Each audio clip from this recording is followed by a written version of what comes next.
guys. So thank y'all so much for tapping in with those compilation videos. It really does help my channel out a lot, and it just reminds y'all that, you know, saying we out here, we out here. So this next one is also very important to me. I was able to tap in with a lot of international artists, and this is any artist that is outside, of course, of the continental United States. And that was a big deal for me, you know what I'm saying? Touching people across the seas, touching people in different countries, that is something that I honestly never thought was going to happen. So the first interview that you're going to see, I went all the way back out to Japan. I went to go holler at my homie in Japan. Shout out to Jay, the protagonist. He's out there doing his thing. Tapped in with me from Tokyo, Japan. And then next on the list, we're going all the way out to Africa. Yes, to Africa, Kenya, Africa to be exact. And we're going to tap in with my homeboy, Sensical Sense, out there doing his thing.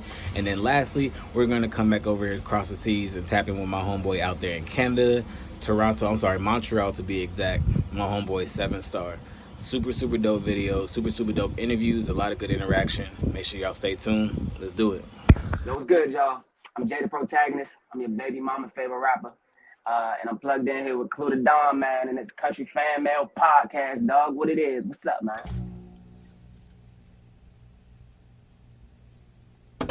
Yo, what's going on, everybody? It's your boy Clue the Don, Country Fan Mail Podcast, Season 5, Episode 4, I think. Episode 4, maybe 5. Anyways, charged to the game. But as y'all see, I'm here with the homie, Jay the protagonist, coming in from Japan. What's good, G? Hey, good, man. I'm chilling.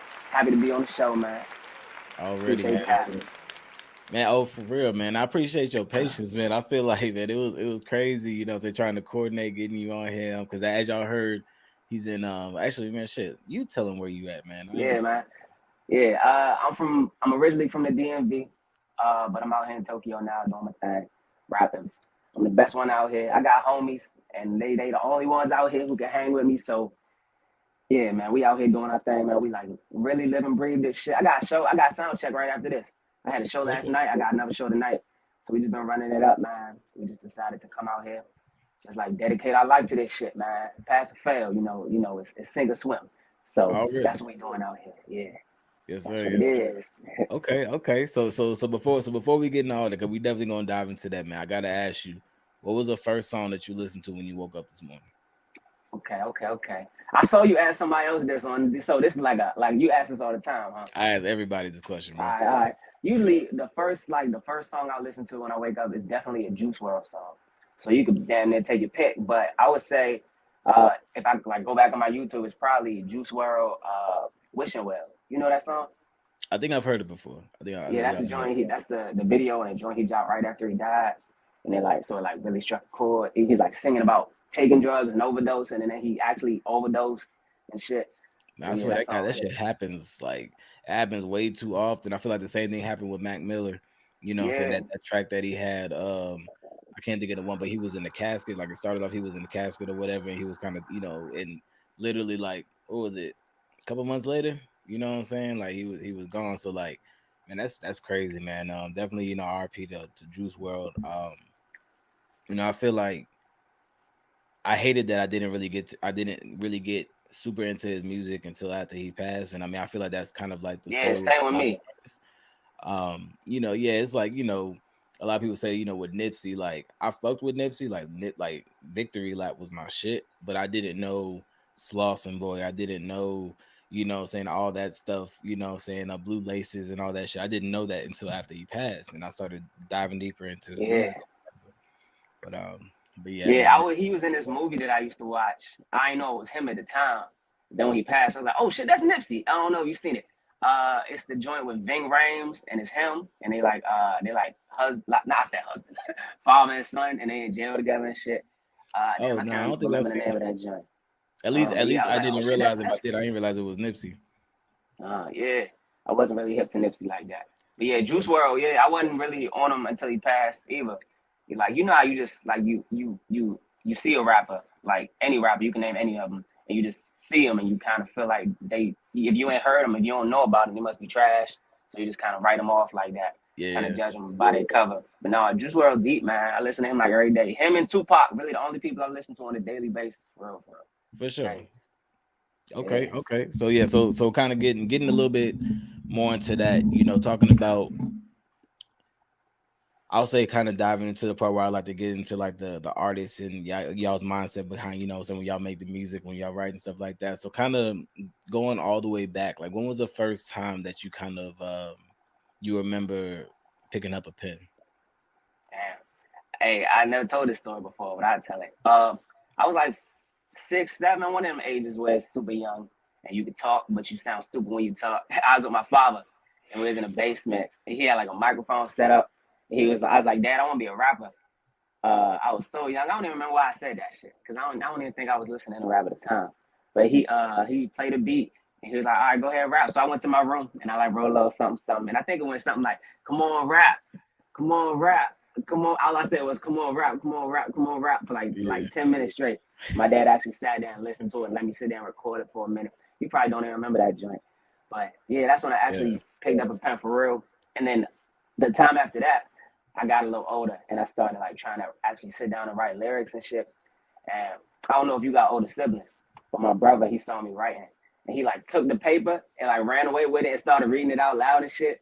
And Yeah. it was all cringy and shit. Maybe not want to do that shit never again.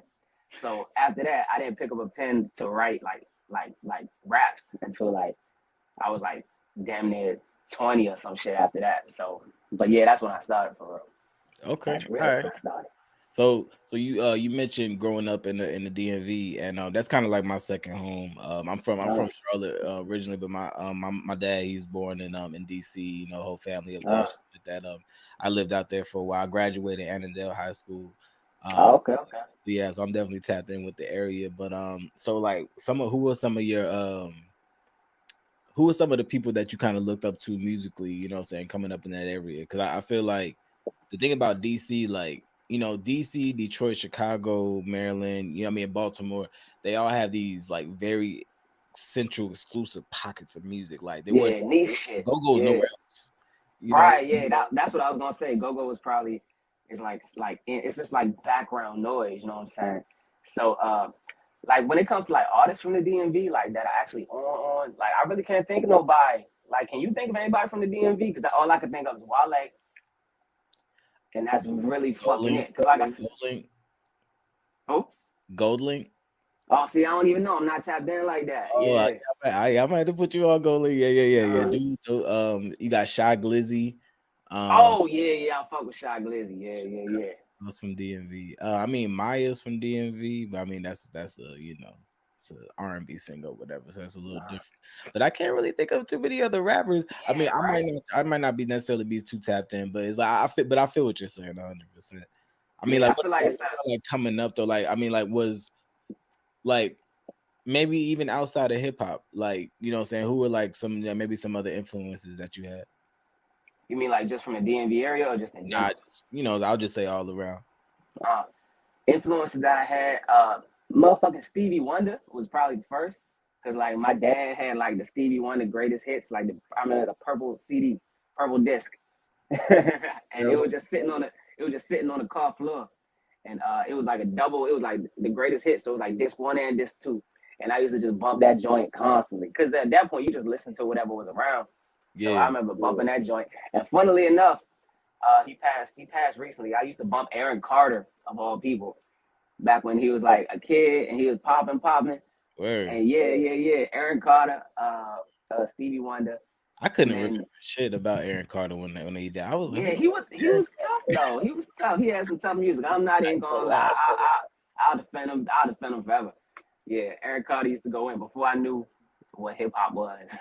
Nah, He was like a nice little gateway into it, you know. Yeah, I first, wouldn't say he was an inspiration, but he was just the first people I listened. One of the first people I listened to.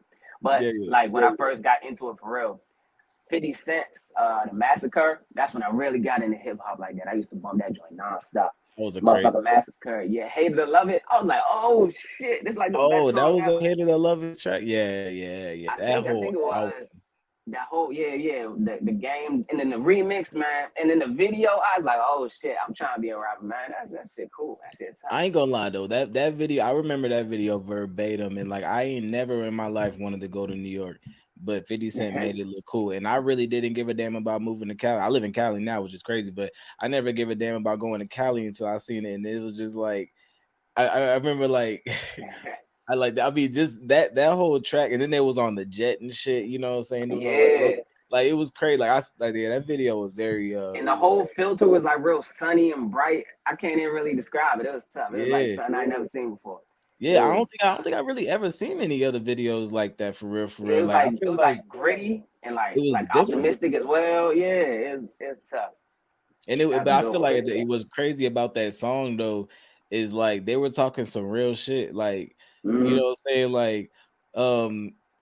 Um like if growing up confused, my mama kissing the girl, Yeah, I was like like, what? what? Like the first few lines, and then fucking the game, talking about his little brother Rod got him killed for his forces, some shit like that. Yeah, got Somebody killed for get his took book. for their forces, Yeah. Uh-huh. but He was like, no, he was like, no school books. They use that wood to build coffins. I was like, oh shit. I had to go back and tell my mom that joint. She was like, "Who? What is you listening to?" I was like, "Hey, hey, I real had to shit, give mama. some." Don't worry about it. Real shit. uh-huh. So yeah, so I'm glad you actually brought that up. So like, yeah, tell me more about like your upbringing. You know, what I'm saying, kind of like, were you raised with both your mom and your dad? Was it kind of Yeah. yeah, So yeah, I was raised with both my parents. They stayed married, which was odd because most of my that's an oddity, and I didn't realize it was so. I was so fortunate, in that aspect. You know, my parents were together and they were married, but they didn't quite get along the best, so they would fight a lot. But my dad was still home, and when he wasn't home, he was working, so he was always coming home. So he was there. I think having a father figure, I would have been gone. I was a real knucklehead, so I'm glad I had my father because like I would have been, I almost went left anyway, like for even with a sure. father, you know what I'm saying? So yeah, I'm glad I was fortunate. I had my father. He was there. He wasn't always home, and when I was growing up, I wasn't really super close with him because he always worked. But he taught me everything he's supposed to do. He told me how to swim, told me how to drive, told me not to be dumb. I remember when I was young, I used to carry around a pocket knife in case niggas try you or something like that, something like Yep. that. And I told him just thinking it was just a I still casual carry it. conversation. Right, yeah. But I was a kid, I was like in high school and shit. So he was like, yeah, you could. He was like, yeah, you black, you can't just be carrying around a knife and shit. You got. I think he took it. I don't know what happened to it. But yeah, and he just, he did everything a father's supposed to do. So For I was real fortunate with that shit. And my growth, already. my upbringing was cool. My parents were always real supportive, real they weren't like how a lot of parents like tyrants, like it's my way or the highway type shit. My parents were always real open, the things were open for discussion. We're able to talk about shit. I was able to voice my opinion, so I always felt heard, which is why I'm able to, speak my mind now. You know what I'm saying? So I think that really played an important role. And For yeah, I sure. was fortunate to have both my parents. Already. They might not have been great for each other, but they were great for me.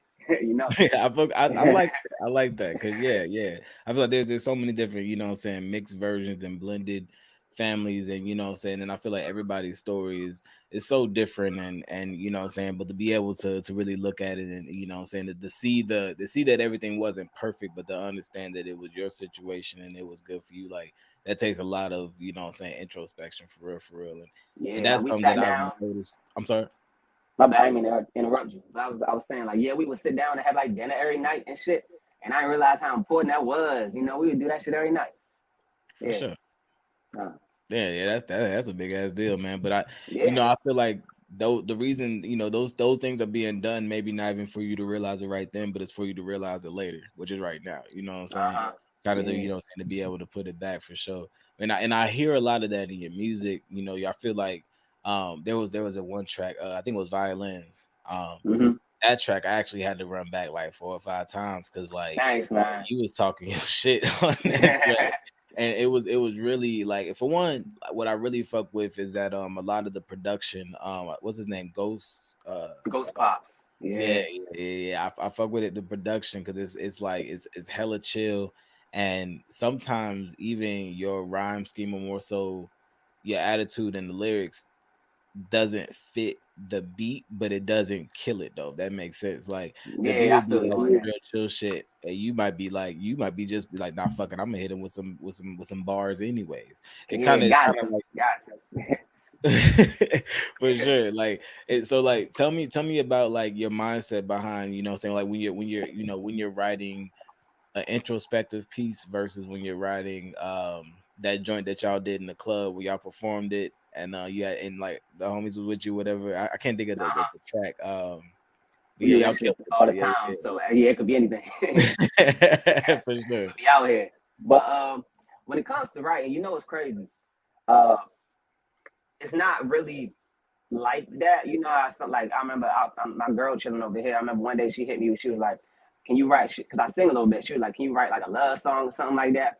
And I was trying to explain to her, it's really not like that. You know what I'm saying? You don't sit down with the intention of writing something in particular. At least I don't. Mm. I just write whatever comes out, and it is what it is. You know what I'm saying? So yeah, it's not really. It's not really. I don't write with the intention. I just write a lot, and then when it's time to record in the studio, I literally just hit a beat, go through all my notes, and just pick something that goes, and I just like put it together like a puzzle. So Okay. yeah. So it can always be different. It's always spontaneous, like in the spur of the moment. So I'm Like assuming. when I wrote. Go ahead. Oh, no, I'm sorry. No, please go ahead. Mm. Yeah, so when I wrote Violin, damn, I wrote that was one of like that was probably like the third song I ever did, and I was like still learning and shit. So I didn't really when I wrote that joint, I remember wanting to make it like sad and shit and like make it honest, cause a lot of rappers be capping. So I just wanted to make it real honest and real make it really hit home and shit. But as long as you focus on shit like that, as long as you focus on that, I think whatever comes out is gonna be raw. And if you dope, like I'm at this point where I already know I'm dope, so whatever comes out is gonna be dope. So For don't sure. even matter, you know. So one of the other consistencies that I heard in a lot of your tracks was that I don't know if it's necessarily this in particular, and it might just be me and my thinking, but one of the things that I kept on hearing is kind of like you have like this you kind of go through this struggle with yourself, and sometimes it's a struggle with kind of like yourself and self in between self-destruction, like you mentioned alcohol, you know what I'm saying, you mentioned other Yeah. things like that. So like yeah, like so kind of if you want to, you know what I'm saying, you know, we don't got to if you don't want to, but like it's kind of what you kind of explain that paradox because it's hard to say that it's a dope paradox because it's not it's not anything good, but at the same time I understand it like on a personal level. I understand it. Yeah. So I just kind of want you to kind of dive into that if you don't mind. I see. Yeah, I don't mind answering the question because you know I don't get asked. You know, it's rare that I get these real thought provoking questions. So I appreciate you asking. So it's all good. You know, I'm an open book when it comes to this stuff. But yeah, when I rap and I'm talking about like liquor and you know whatever vice could be whatever. But I think I ended up talking about drinking and just liquor in general way more than I thought I did. You know, I didn't even notice until like kind of you just pointed it out just now, for real, for real. But yeah, I it's ain't even crazy, crazy. You know, since I'm in Japan, I mean, you can't really smoke weed out here, so you need a vice. And I'm a man that needs a vice. You know what I'm saying? I oh can't no, just I be see. sober. Can't just be out here sober for nothing. You know what I'm saying? And especially the life. Like I'm trying to be an artist. So you in a club setting, or you in the studio, you might drink a little something, something and before. And the culture in Japan, you know, it's legal. You can just walk around and drink in the street. Oh, I know So too like, well, man. yeah. I lived in Masawa for 2 years. I was in the Oh, military. word? Oh Yeah, shit. so Okay. I Oh was in the shit. So you Amori know. prefecture for a couple years. Oh shit! All right, so yeah, you hip. Oh shit, It's I didn't even know love, that. man. Yeah, I was actually there. I got there in December, and the earthquake and tsunami happened in March. The Oh big one back damn. in 2011. So Were you yeah, there for that? You were there for that? oh yeah, yeah. I was there. I was there. Oh, I did trips all the way down, going to Sendai, going to Noda, Hachinoe. Like yeah, we was going everywhere, helping out, shit like that. But yes, I uh, would try to cut you off, but yeah, I definitely uh, understand. Like Japan is it's a different place. The drinking age, I got out there when I was 19. I was just like, dang. And I turned 20. They was just like, oh, you gonna be drink? I was like, what you mean 20? It was a drinking age of 20. I was like, oh shit. So it so like I feel it, you know what I'm saying? They always said there was like when the airmen come out here, you either find love, you either find they say you find love, you find God, or you find the bottle. hey, and I found that motherfucking bottle, man. I found love, but I also found that bottle quick as hell, man. Shit crazy. For sure. I remember I was at you know, it's like, you know, it's like culturally acceptable to go out drinking with your coworkers. You gotta do it at least once. I don't do it no more because it's too much. But I remember drinking with my coworkers one time and just throwing up immediately. Like it was terrible. I was so hungover. I was like, man, I'm never gonna drink again. And cut to 4 or 5 years later, I'm like not even a lightweight no more. I remember when I left Japan, I was a lightweight. My friends used to clown me because I would be the dude passed out in the corner, some shit somewhere. But now it's just like whoop, whoop, whoop, whoop, whoop. And it's I'm Yeah, not we all proud go of through it, those but phases. it's just what it is. And it's like you gotta recognize it Oh when it yeah, we happens. definitely went through It's those phases, man. I used to remember we used to yeah. go off base. There was this spot called Nitrous, and we used to go there, and they used to have what they call chuhas, and we would go in Uh-huh. there. The it was like it was a Thirsty Thursday. Get the little chuhas. I think it was like 500 yen or something like that or something. It was something stupid like bet. So we were just like, I mean, just getting fucked up, man. That's some crazy times, but I got a good little story about the shoe house, man. I was in a place called Shinokubo, and I was drinking the shoe house, and that's like when I first got to Japan. And I didn't know it was liquor in it. I didn't because it tasted like just juice, straight up it juice. tastes like juice. Yeah, Yeah, yeah, and I yeah, was yeah. like, yo, I was like, did the waitress not hear me? Maybe she didn't understand. Maybe she thought I wanted juice, and I was throwing them back, and it did not hit me. I didn't feel drunk. It was really weird because I didn't feel drunk at all. But when I got up to stand, I couldn't walk straight, and it was alarming because I didn't feel drunk. I just couldn't walk. I just didn't have the ability to keep my balance. I thought I was having like a stroke or some shit outside randomly. I thought I was about to die, and I was with some girl and some other girl, and I was trying to be cool, but I like couldn't walk. So I was like, let me just sit the fuck down over Oh, here. I did the And second. Yep. oh man, it was crazy, man. That's That was a terrible time. I was terrified. But man. turns out, then she was like, "Oh, did you drink too much?" I was like, "There was liquor in that shit." She was like, "Yeah." I was like, "Oh, okay, that makes sense now." Started to think you Yeah, got I poison had or no some idea. shit. Yeah, roofied or something. I thought it was gonna be the Hangover 4 out of this joint.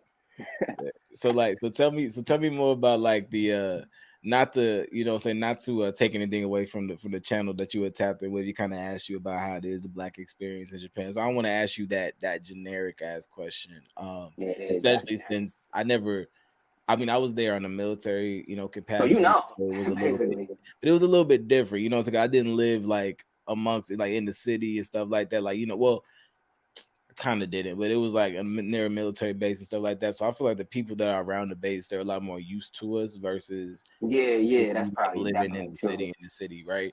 So it's like Yeah.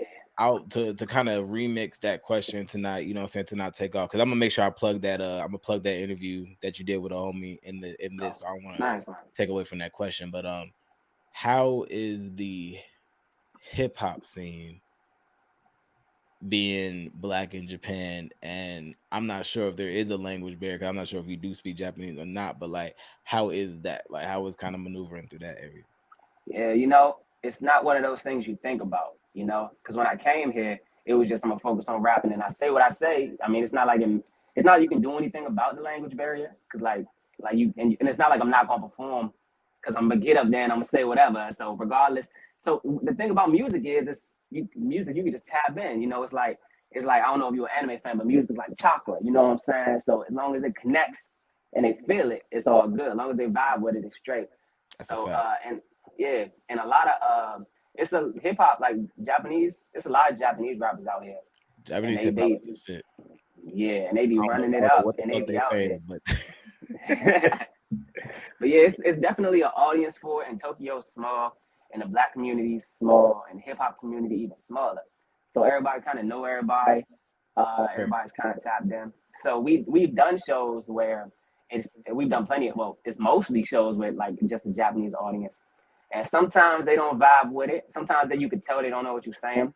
But as long as you jump around, you throwing a whole bunch of yeah, and just to They really get get into it, excited, yeah. they get into it too. Yeah. So, but I noticed that it really just depends on one thing. If the crowd is sitting down, they're not gonna fuck with you. You gotta get them up out their chairs and shit. So if you do a show and it's like one time we played a club in Rapungi, is a real fancy place, and water was like $10 and shit. And it was like everybody dressed in suits. They brought their best girl out. They like sitting down at a table chilling. And then we get up there with our nigga shit talking about, yeah, fuck this, fuck that. And it was like a bunch of us because I'm also in a group. We're called the Hilt. And we're like a collective, like Wu Tang, shit like that. But we also do our separate shit on the side. Yeah, So yeah, I yeah. was doing a I show was with gonna them. ask you about that too, because I Uh, realized like yeah, yeah. Go ahead, yeah, go ahead. yeah, we can get back to that. We can circle back. But yeah, we was doing that shit, and we just decided to like if we there, we gotta get real black with it, real ignorant with it. So we just got on stage, did our thing. But they were sitting down, and you could tell like some of the girls wanted to dance, and you could tell like that dudes they was with wasn't really trying to fuck with us like that. So you Yeah. can kind of see the hate or like just the you know how people are if they don't, especially dudes ain't gonna be like, man, this dude said they're gonna get quiet and they're just gonna like stare at you blank face. Hmm. So there's some of that, but most of the time that doesn't happen. And usually that's a good thing because if they just standing like if they just standing there, you already know you're doing something well. You know what I'm saying? Because if they hating on you, you doing all right. You know? For sure. That actually, that I mean, that makes perfect sense because I mean, I feel like there's a lot of performances that I've been to, say whether it be like concerts or whether it just be like something small, kind of intimate or whatever. And it's like I feel like there's been artists that I'll hear their shit and I'll be a fan of, but then I go see them perform and I'll be like, do y'all even want to be here? It's like Yeah, you ain't putting on no type of show, ain't got no charisma, ain't got nothing. Like I'd rather have an artist, whether it be a rapper or a singer, get out there and be moving and dancing so hard that I could barely actually hear them because what I'm right. saying, because but I know that they're actually trying to do something, what I'm saying.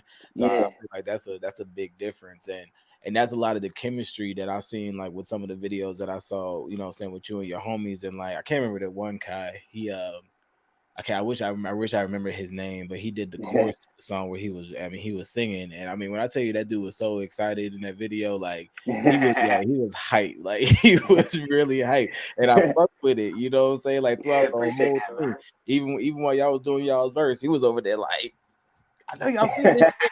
I know y'all see this shit, what I'm saying? So tell me more about like about the collective and kind of like what Yeah, y'all do for each other and what y'all mean to each yeah. I've been dying to talk about this shit, man. So other. yeah, so the thing is, we try to keep the group shit separate from our solo shit, so I never get a chance to talk about it as much as I want to. But basically, we're called the Hilt, like the sort of a hilt, and there's seven of us. There's six black dudes, one Japanese dude, and I'm actually the last member to join, but they was already my homies, and we all do our separate thing, but we all come together to make music and do these shows and shit. Cause when you organized and you move together, you make way more of an impact. And they actually, when I first joined them, they kind of like really put me through my paces, man. Because I joined them probably at the beginning of this year, and then they Okay. just like, so they just had me up on stage doing shows nonstop.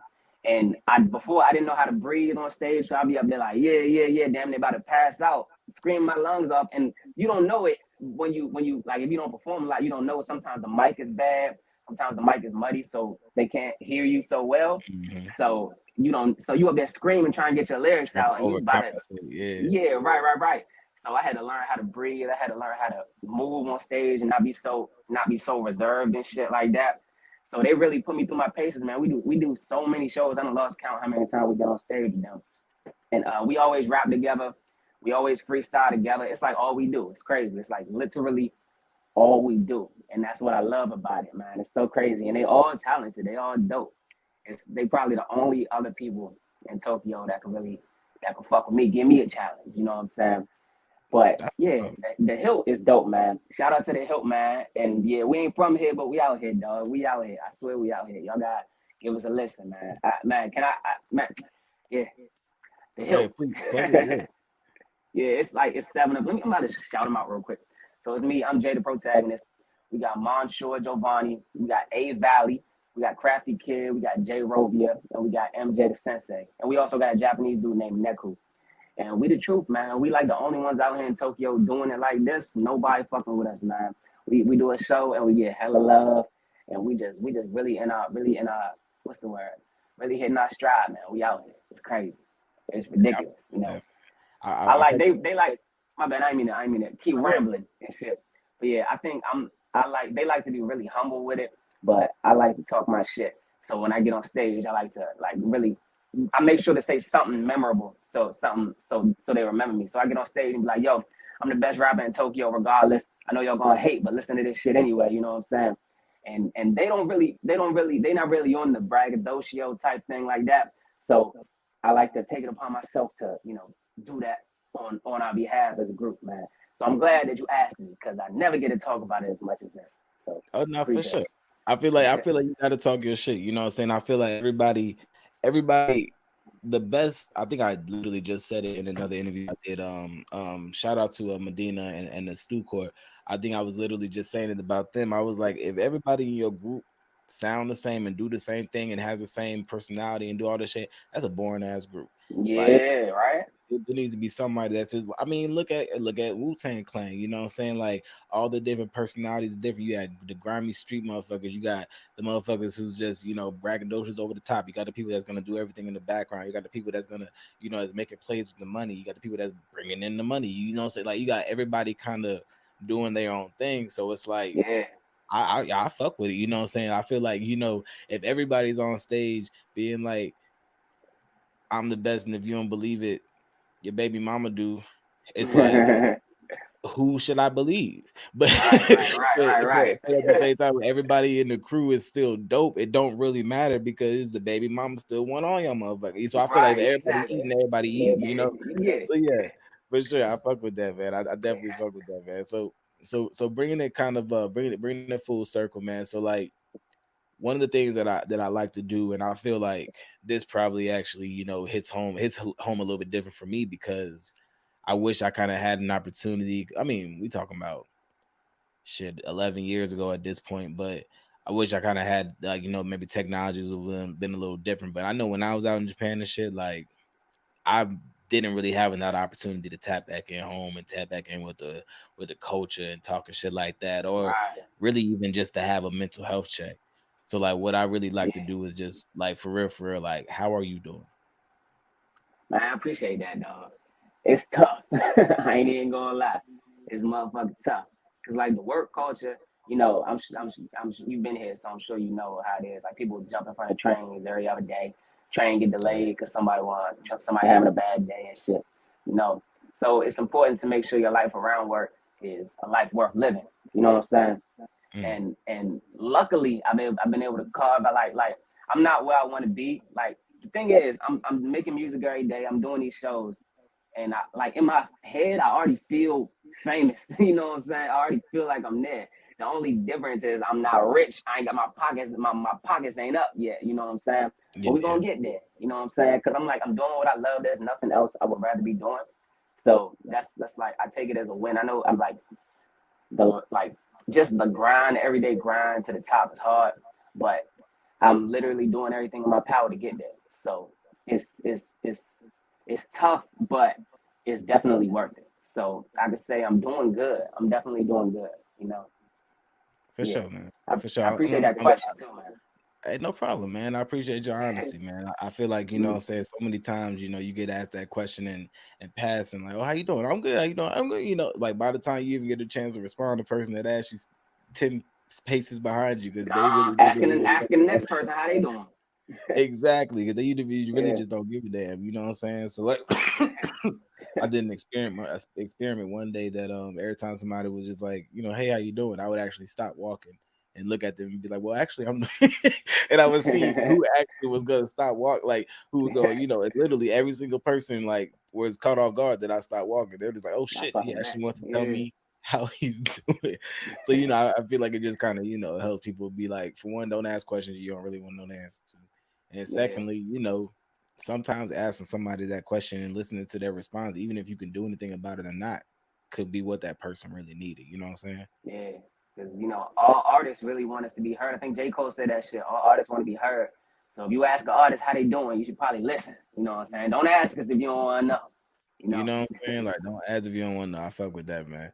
So yeah, Mm. man. So last thing, if you had an opportunity, actually second to last thing, if you had an opportunity to get a message out to everybody in the world at one point in one way, like text message, fucking smoke signal, whatever the fuck, everybody read it at the same time, what would it say?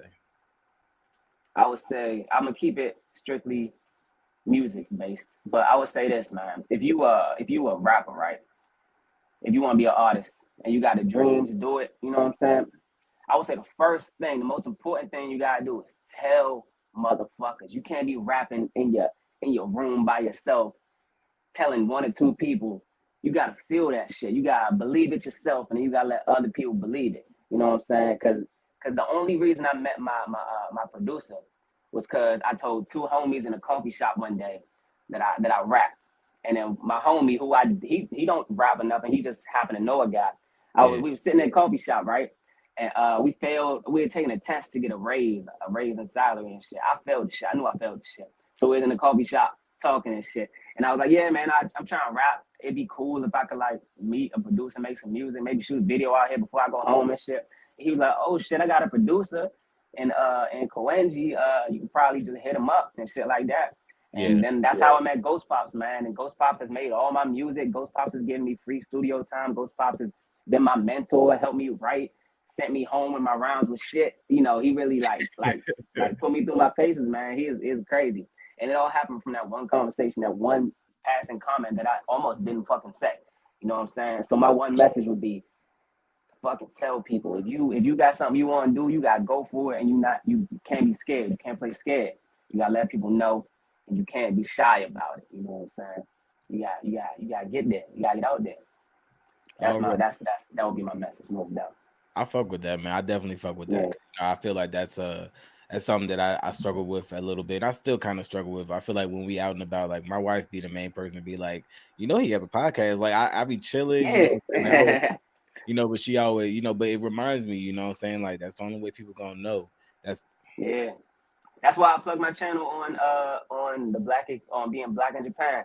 I remember I was reading the comments under that joint, and it was saying how this dude is so ignorant. He's a teacher, but he gonna plug his rap career and shit like that. I'm like, who the fuck else gonna do this shit? The fuck else am I supposed to do, motherfucker? You don't know shit. You don't know nothing. You can tell they don't got no type of dream or aspirations, because how do you not get that? You know what I'm saying? Niggas That's don't. literally how I saw it. I was just like, I Yeah, mean, shit. Like I was like, hey, I thought that was fucking perfect. That's yeah, what made me want to look it up. But I was just like, hey, if I'm doing some shit like that's like I don't know. I can't even think of another scenario, but I feel like if there was an opportunity for me to be somewhere, like if I ever get interviewed by someone, that's not me not saying I'm not gonna mention that I have a podcast. Like that's fucking weird. Like yeah. you know what I'm saying? Like I'm trying Exactly. to make it for Yeah. sure. But People don't man, know. yeah. So People don't get it. so yeah, man. So I really appreciate you tapping in, man. Like it's been a really Thanks, dope man. interview, man. Like really, really dope exchange. And I want everybody to like really get an opportunity to tap in with your music. And something else that I actually meant to bring up, and I'm so glad that I didn't hang up before we brought this up. I've been seeing your cartoons. Yeah, Yo, yeah. I be cracking the fuck up. That one with the for what it was the fucking dog. That shit had me fucked up. The rotation that shit me fucked up. And then it was the killer on the loose. Yeah, Like yeah, salesperson, I was just like, yo, he's taking a long time to close this door. Like this shit had me really so like I just yeah. want to say, like, I really fuck with what you're doing, man. You know what I'm saying? Like Thanks, man. keep doing your thing, bro. And Thanks, man. please tap in, let everybody know where they can watch those cartoons, where they can listen to your music, and where they Oh can yeah, follow by you all on means. social media. So, first of all, I wanna please subscribe to Jay the Protagonist, man. I'm on YouTube, man. My music is on all platforms. Watch the cartoons, man. They dope. I got plenty of them. I got plenty more music coming. And I'm glad you asked, because I'm actually dropping a tape December 12th, man. It's called Good as Gold. Probably the best work I ever did, man. I got one of my homies from the Hilt on 4 of them songs. It's 40 minutes of music, 13 songs. It's dope. It's probably the best thing I ever wrote. And I swear, man, it's fucking shit goes, man. I can't wait for people to hear it. It's called Good as Gold, December 12th. Jay the Protagonist. YouTube, Spotify, all that shit, man. That's where we at with it. Appreciate y'all. Already, man. Already. And Yeah, make sure I tag all his information. I put all that down in the yeah, description below. Make yeah. sure that y'all tap in. Hey, once again, man, thank you for, saying the patience making this shit work.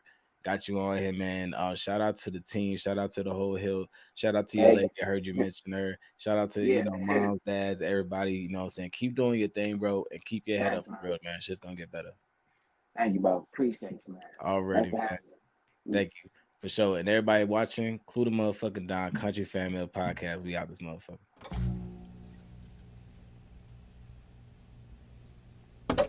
It was so dope tapping in with Jada Protagonist. I'm saying? We have a lot of connections. I was out in Japan for a couple years when I was in the military. He's out there now. I'm saying? I spent some time up in the DMV being raised up there. He's from that area. So, it was a really dope conversation, us being able to shoot the exchange. Super dope artist, super introspective. Make sure that y'all tap in with him. What's going on, Country Fan Mail? Quick disclaimer before we release this video. Part of this interview was cut out, if I'm just being honest. Country Fan Mail is very dedicated in making sure that every artist and every person that comes onto the platform has free speech and able to express themselves, talk your shit, as I like to say, in any way that they need to. However, and also we have to be cognizant about the current status of media, what's going on right now, what's out there, and certain things just should not be discussed on certain platforms. So with that being said, there was a portion of this interview that was cut out and it won't be discussed about. But I did want to be honest with y'all because y'all be honest with me. So thank y'all for tapping in. I hope you enjoy. Yo, what's going on, everybody? It's your boy Clue the Don, Country Fan Mail Podcast, back with the stank breath in the morning medicine. I mean, you haven't heard that in a long time. If you one of the original KFM fans, you wouldn't know what I'm talking about there. But anyways, we back with a very, very dope check-in, one with a return offender on KFM. He's been on the channel before. But before we get too far ahead of ourselves,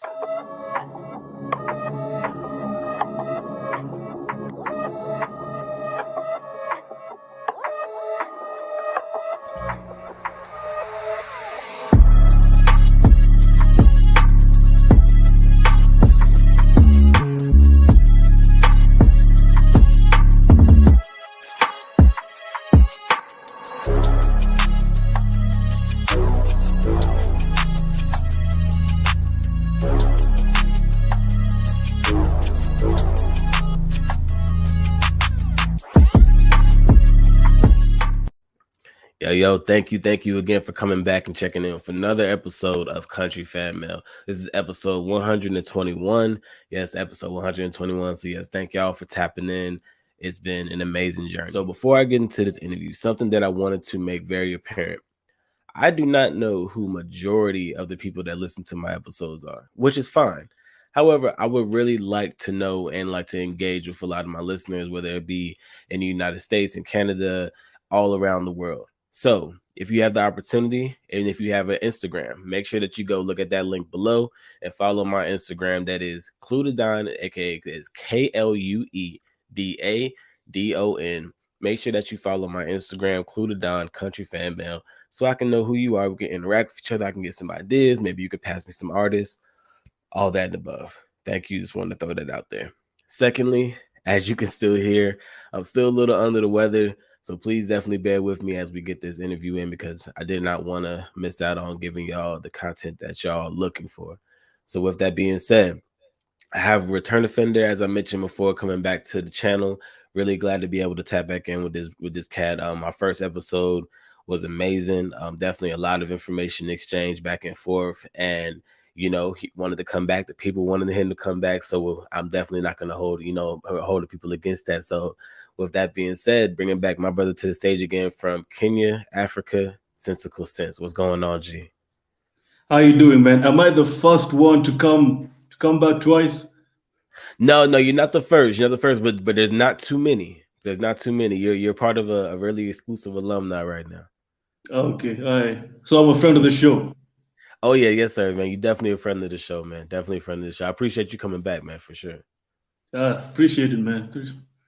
Already, man. So yeah, man, you already know the first question that I asked, man. What was the first song that you listened to when you woke up this morning? The first song, Higher Power, Kendrick Lamar. Word, okay. All right. So why that? Why that song? That's a very specific and a very powerful song. So like why that song? Yeah, that song is deep. First of all, the beat is amazing by J. Cole, and the lyrics are deep. Kendrick goes deep into the black agenda. He goes deep into really Higher Power is just conscious rap, and it has some bars into it. So man, Higher Power is actually my favorite Kendrick song. Higher Power and How Much a Dollar Costs. Those are my favorite Kendrick songs. Word. Okay. How much a dollar? I know. I think President Obama had how much a dollar costs on his on he does like a playlist at the end of every year, everything of his presidency. I want to say he had how much a dollar costs on there. That's a really deep song too. That song really kind of is really introspective on so many different views, whether you're the person with the money or the person that's needing the money, or the person who has the opportunity to affect somebody else. It's Kendrick has a way of kind of really making you think about shit like that. Yeah, Kendrick is amazing. Let me tell you, Kendrick is. I don't know if I've said this before. I think I've said it in this show. But Kendrick is Kendrick. To Pimp a Butterfly was the album that helped me transition from poetry to rap. So when I heard Pimp a Butterfly, I was so mind blown, and I was like, I need to do rap because it helped me transition from poetry to rap, and I started taking rap seriously. The storytelling, Mm. the deep message. I was like, wow. So Pimp a Butterfly is is one of the albums that inspired me to do music in the first place. Yeah, man. So Yeah. I'm glad you got into that. So because I was having a conversation. I think it was just the other day with Pisces, my wife, and I was talking about how hip hop. So we were talking about hip hop and black culture, and we were saying that hip hop is a part of black culture, but black culture is not just hip hop. Like black culture is so much broader than just hip hop. However, with that being said, I do believe that hip hop itself is the most powerful communication and probably spreads the most. It probably what's the best way I could say? I think hip hop has the most reach of any genre of music. In my personal opinion, I think that it has really gone anywhere. So I kind of want you to kind of touch in on that. Whether you agree or you disagree, I just want to know kind of how you feel about hip hop as far as its reach around the world. Hip hop is the coolest way of expressing yourself. You cannot think of any any form of expression that is way cooler than hip hop. So hip hop is really the coolest way of expressing yourself. And uh, I am so, now I'm so frustrated when it comes to hip hop, man. Mm. I am so frustrated. Tell me about it. Talk to me about it. Hip hop is just, oh my god. Are you listening to what's happening nowadays? I mean, I listen to it. I put it like this. I listen to a lot of hip hop, but I can't say I listen to, I feel like I'm at that age where I can be like, I don't listen to the radio. It's like I really don't. I don't listen to a lot of the new stuff that's out, but I'm aware of it. I'll put it like that. I'm aware of what's happening. Yeah, yeah, man, like a lot of people tell me, "Oh, sensical sense, why are you so preachy?" I'm like, "Preachy. I will continue being preachy till the day I die. I don't care what anybody says." Listen, the problem is hip hop is very blessed. It's I don't know if it's the only, but it's one of the few, if not the only genre that has its founding fathers still alive till this day. Africa Bambata is Yeah, alive. yeah, DJ Kool Herc is alive. Uh, Grandmaster Flash is alive. Grandmaster Kaz, all these, these people, these guys are still alive. Melly Mel, these guys are still alive. yeah. Hip hop is so special, but the problem is that there's two sides of the coin. The first side of the coin is the corporations don't give a damn about people who are spreading the message, like me, like Rhapsody, like who there are many Conscious. Yeah, conscious rappers yeah. who are really really putting in the message, and they should be getting the respect and the exposure they deserve. But the corporations are owned by white people. Never forget that.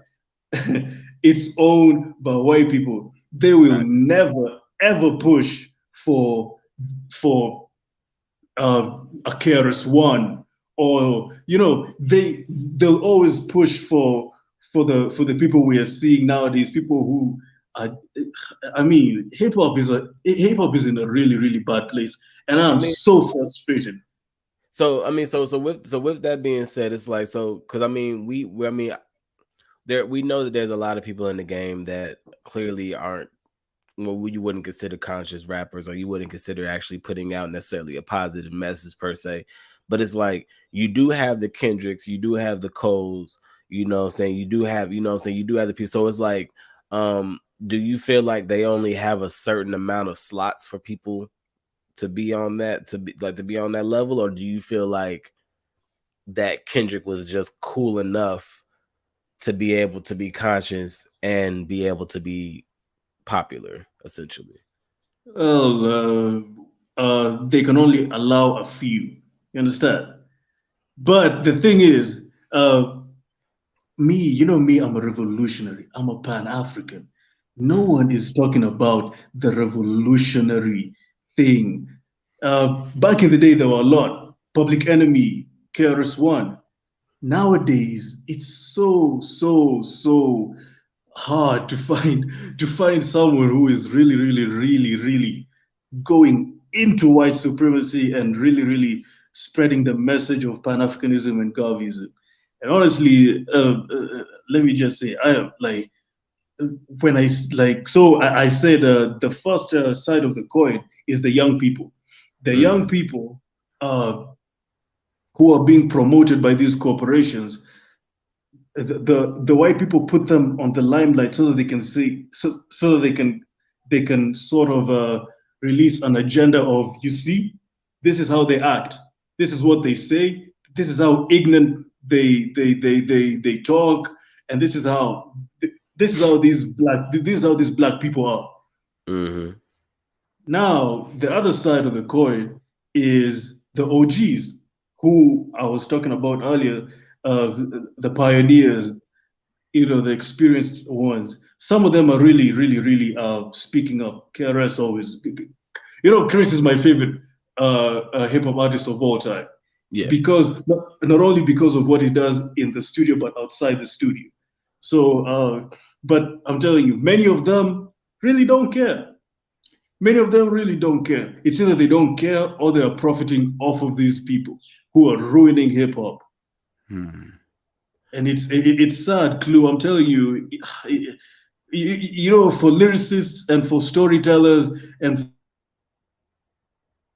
so painful seeing these people, seeing like these people who don't even write a single rhyme. They just go to the studio and mumble. Yeah. And I'm working my ass off, coming up with creative bars, creative lyrics, factual lines. It's sad. It's sad. It's very Yeah. sad. So, and I can understand the frustration, saying, to an extent, and this is something that I rarely ever do. Something that I rarely ever try to do is try to bring some type of drama from another page into, or another platform into my platform, but just for the sake of conversation. I don't know if you saw where DJ Academics he had made a statement, I guess kind of a disparaging statement about the pioneers of hip hop, saying that they were all dusty and they, were all, majority of them were broke, and da da da da da. And LL Cool J had pretty much came, and he, saying, kind of responded to it. And I feel like LL Cool J, even though he's like a second generation pioneer, he's not a first generation, in my personal opinion. He's probably kind of like a little bit of a outlier when it comes to certain of those things, because there's certain people that are from his generation that are truly dusty and broke. They didn't really have a lot to say for it. But LL Cool J kind of spoke about that. He was just like, everybody wasn't as smart on money and contracts and stuff back then, especially at the beginnings of the game. So when we talk about, these OGs who kind of, I guess, kind of have that moniker of not caring, I wonder if it's as much of not caring, or if it's kind of like they don't get paid enough to care. You know what I'm saying? Because it's like eventually you get to a point where it's kind of like, I feel like this generation is so different, this current generation of kids is so different because there's no longer respect for the OG. There's no longer respect for the elder. I feel like, like the generation above us was probably the last generation to really get that respect as elders and OGs. Us, we're not gonna be respected as elders and OGs. So if anybody has that weight right now or thinks they have that weight right now anywhere, whether that's a game or whether that's the street, go ahead and let that shit ride because there's some 13-year-old kid over there plotting on you because they do not respect you the way that we respected our elders, in my personal opinion. So like, can you kind of hop on that and like kind of music and culturally the difference in how we kind of do and respect our elders? It's very true. We need to respect our elders, and LL is one of the people I respect. I respect a number of them. There are many OGs who are really really doing the good work of educating the youth and telling them how it's supposed to be. And LL is one of them. Chris is one of them. Public Enemy, Chuck D, one of them, and there are many others. But I think what I'm trying to say is that, and LL is very, very correct. We need to respect our elders. How can you just call them dusty?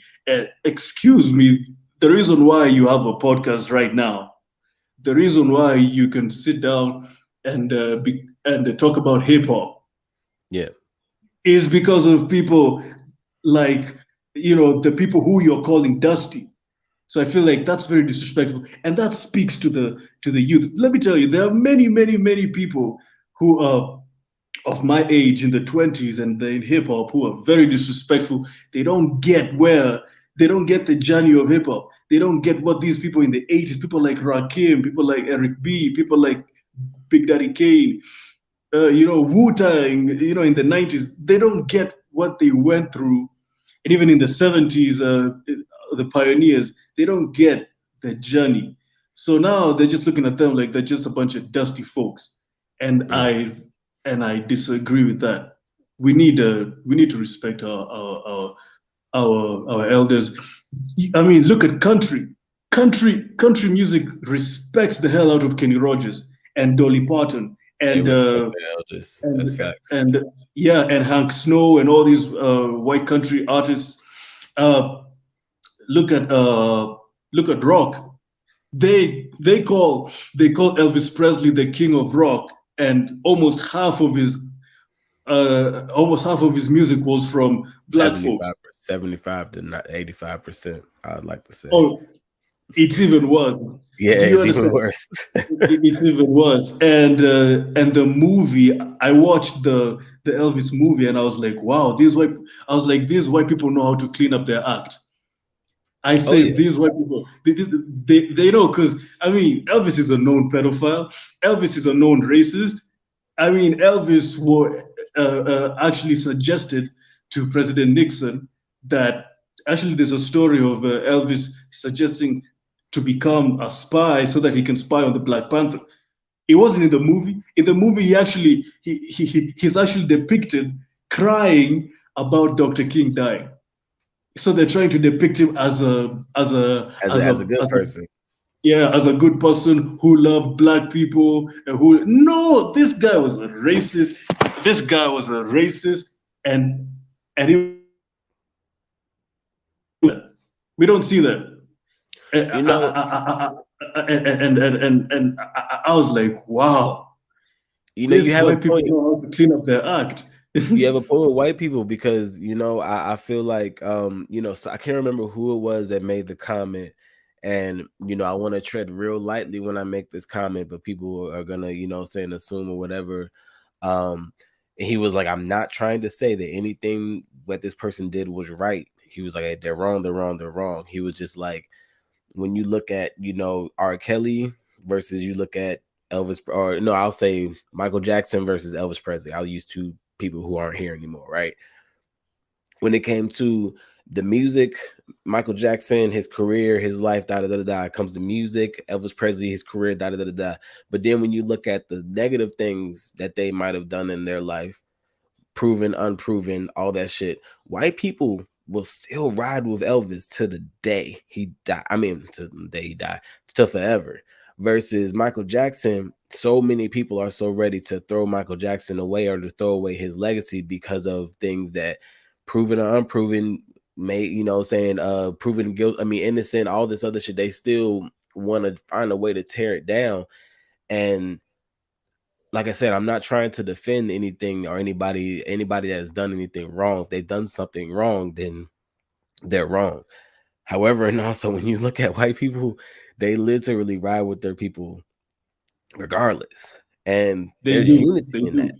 Like there's unity in that. You can't really deny that. And I wish that, saying we had that more. I feel like if we had that more, holding people accountable when they're doing something wrong wouldn't be so drawn out and so dramatic. If we were always riding with our people, then things probably wouldn't happen. Bad things wouldn't happen as much. That's just my personal opinion. So it's kind of like it's really difficult. It's really difficult because I feel like in the industry or the culture, everybody loves hip hop. I feel like there's not anywhere that you can look that you don't hear some form of hip hop. Even people that say they don't like rap, I'm like, you're full of shit. You like it because somewhere in your culture you're gonna find it. Whether it's a commercial, whether it's walking down the street, whether it's somebody trying to make a joke. There's always something. Like I remember the same teacher that said that he couldn't understand hip hop would try to make a joke and be like, yo, I'm just like, why are you trying to do that? But you hate the culture. But you're trying to emulate, but you know what I'm saying? You hate the culture, but you're trying to emulate what we do to try to level with us. But you hate it so much, you know what I'm saying? So it's like I don't really believe anybody when they say that they don't like hip hop. I think that everybody in some sort of way has found themselves, assimilating to hip hop in some way. Yeah, it's very true. And we need, and in addition to that, we need to make sure that we take ownership of hip hop. The problem with hip hop is that we made it and we didn't take ownership towards it. Mm. White people owned it, and that is why it is what it is now. Because white people will never do anything that exclusively benefits benefits black people. Let me Facts. tell you something. This integration is our enemy.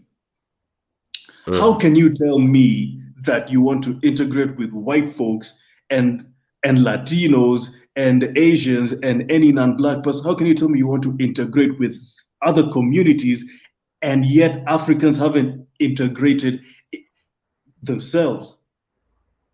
Africans haven't even come together how can you tell me that you want to integrate with white folks yet you haven't integrated with yourself? That's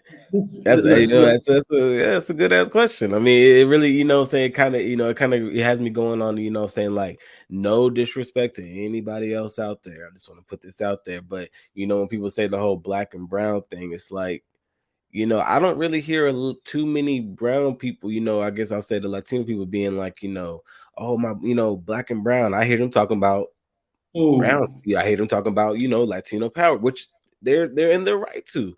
But I don't really hear them bringing us into the mix too many times, you know what I'm saying? But we're always bringing everybody else into the mix. You know what I'm saying? We're always trying to align ourselves with other people, which is kind of, it's kind of disheartening at times, honestly. Yeah, let me tell you something. These are the words that black people should refrain from. Absolutely. I don't want to hear any single African saying the word people of color, saying the word black and Latino, saying the word diversity, saying the word minority. These are the words that make me cringe whenever I hear black people say. Please explain No, that. listen. Black people should learn how to be selfish. Black people should learn how to be selfish. Selfish means we need to look out for our own. We are the avenue that black people that white people beat us is organization. They're not smart, but they're organized. They are so organized. Africans around the world, we are so smart, but we are not organized.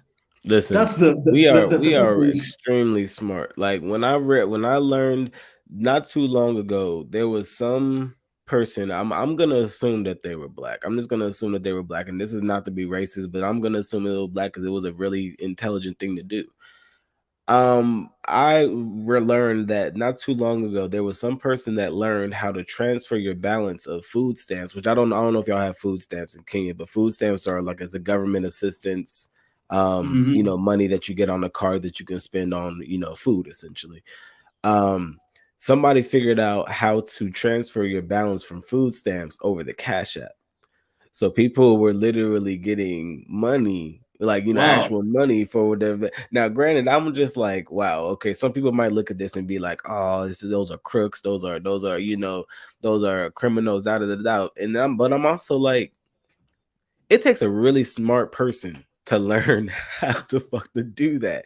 And it's just like, if we could do things like that, it really just it amazes me the things that I know that we could accomplish, what I'm saying, once we're better organized. So what I have to ask, and this, unfortunately this has to be, one of the last questions, 'cause I have to get ready for work. But with that being said, with all the amazing, beautiful things that we've either known black people to accomplish already, or the infinite possibilities that we can accomplish if we become more organized, what would be your message to black people around the world, to kind of assist that happening? Number one, Pan-Africanism. Let me tell you something. Pan-Africanism, when people hear Pan-Africanism, they normally say, oh, this guy is too revolutionary, it's too radical. Yes, it's radical. It's supposed to be radical. The thing is, an abnormal reaction to an abnormal situation is totally normal. You see, Yep. Black people are in an abnormal situation. We are the most Africans are the most disrespected people in the world. When I tell you now, when I'm in Kenya, let me tell you something about Kenya. Kenya is a very beautiful place. And because each and every country in Africa has almost common problems. The problem is, a white man comes with equipment. He comes to maybe Kenya and he says, you know what? Because we have the equipment to drill this oil, we want to take all of this oil and we're going to give you a royalty deal. So now this oil is ours, and we're just going to give you 10 or 20% of 10 or 20% of of the profits of the sales. Now let me ask you, how can you give up your oil just like that for a royalty deal? What these African leaders should do is they should sign a partnership. They say the oil is ours. Yes, you have the equipment. That's good. But in order for that, we have to split 60-40. 60 because this 60 because this land that you are drilling oil is ours. 40 because you have the equipment. But these people are taking royalty deals. I'm telling you, if you go to Nigeria now and you see the amount of pollution that Chevron and Shell is doing to the oil reserves, it's sad. And then I learned about that in Ghana too, like the burn boys, and they burn the burn pits and shit, and so yeah, it's sickening. It's really sickening. It's sickening, and so you're talking about the solution. Solution number one is Africa needs to have a common currency. A common currency. Africa has 54 states. Back in the late 1800s, right after, the thing about white folks is that they stopped slavery in America. Then a few years after, they said, you know what? We still need raw materials for our industries. So instead of us shipping black people from Africa through the Atlantic, to America. Let's go to Africa and let's colonize them. So that's what happened. They chopped up. So Germany and the European powers sat down and they were like, you know what? We need to do this in a very strategic way. They chopped up Africa into the 50 plus states that we're seeing now. Now, let me ask you a question. How can a small country like Rwanda or Burundi or Eswatini compete with a big country like India or China or even the US? It's impossible. Pan-Africanism is simply we get rid of all these borders, all these East African Commission, West African bodies. We need to get them out. We need to have a common currency. I keep on seeing African leaders talking about free trade. How can you talk about free trade yet you don't even have a common currency? A common currency will ensure that African Continental Free Trade Agreement is totally possible. Then when we have a common currency, it will be so easy to invite you people in, our distant relatives, the African diaspora. Now you people will be comfortable to bring your money in and invest in Africa and invest in the motherland and invest home. Yeah. Why? I mean, like, Pan-Africanism is my definition of Pan-Africanism is the unity of all Africans, those at home here in the motherland and those abroad. You guys are brothers and sisters. Don't let anybody tell you that you're not African. You are African to the bone, just like me. You see, Africa, you know, for you to be an African, you don't need to be born in Africa. Africa needs to be born in you. For sure, man. Like I said, you said it. You said it the last time we spoke, and saying it again this time. Like I said, I really appreciate you saying that, and I know there's a lot of people around the world that can definitely, hear that and take solace in that, because there is a lot of there's I feel like as Africans we're one of the not the only, but one of the only cultures, people that has just been so separated and split up that so many of us just do not know anything about our home or really where we've come from, our people, our lineage, our ancestry, so it's really, it's something that, say we can definitely hold on to, man. And like I said, I appreciate, they're not going to share that with us, but again, bro, I appreciate you coming on, man. Like I know we can talk, for hours on this, and we're going to do it again. All day, man. We're definitely going to do it again. Yeah, sure. I'm going to have you back on here. And but yeah, man, really quick, let everybody know where they can follow you and where they can listen to your music.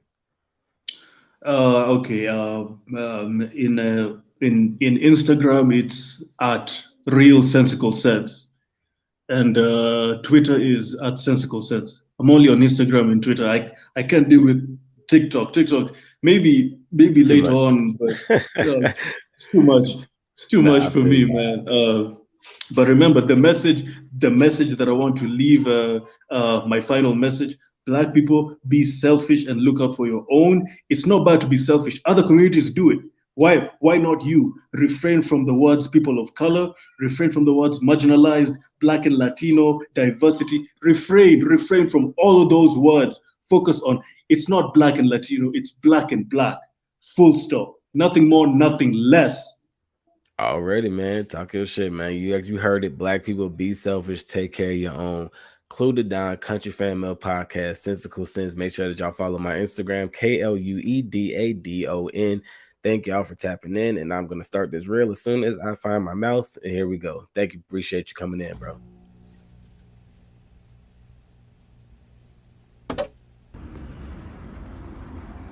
So as y'all can see, my man Sensical Sense got passion. Very passionate cat. That's why I really like him. That's why I fuck with him. You know what I'm saying? He's honest, he's real, and he comes from a very rare place that we don't really hear too much these days. So definitely shout out to Sensical Sense. I'm gonna definitely have him back on the show soon. Make sure y'all tap in with this next one. Strictly for my ill ones. Strictly for my ill ones. Welcome to Paris. Welcome to Paris. Time to get live. I've been this so live. Hands up. Ready for the live business. It's time to bring the noise. C'est Paris. Bring the noise. Yo, what's going on, everybody? It's your boy Clue the motherfucking Don for another episode of Country Fan Mail Podcast. And as you see, we are here with the boy 7 Star. What's going on with you, G? Yo, how you doing? I'm good, man. Life is good, man. I want to appreciate you coming on to the show, man. As I was saying to you before, man, you're my first international guest. So I definitely appreciate you coming on to the podcast, man, taking it to another level. Hey, it's a pleasure. It's an honor. So thanks for having me. Oh, for sure, man, for sure. And definitely appreciate having, saying the equipment and the audio, being able to hear both sides really clearly. That speaks, it's perfect, man. It speaks volumes for the audio. That's how we do it, man. Yes, sir. So yeah, let's go ahead and hop right into it, man. So the first question that I usually ask all my guests was, what's the first song that you listened to when you woke up this morning? The first song I listened to when I woke up this morning was one of my tracks. I hadn't listened to my own album for a while, so I put on that first track called The Why. That's the first track on the whole album, and I was listening to it because, I just wanted to take some distance from my project, to have a clear opinion on it. Yeah. So that's the first thing that I did. I just popped the first track and I listened to through my whole album throughout the whole thing to see if it was still relevant to me, if I was still liking it, Okay. So that's the first thing I listened to this morning when I woke up. Got you.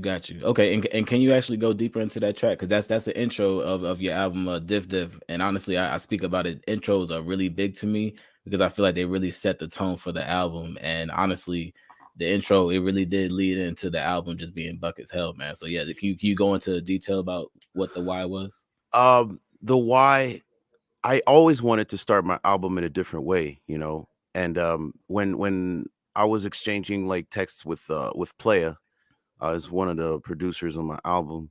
I was talking to him and he was sending me a bunch of beats.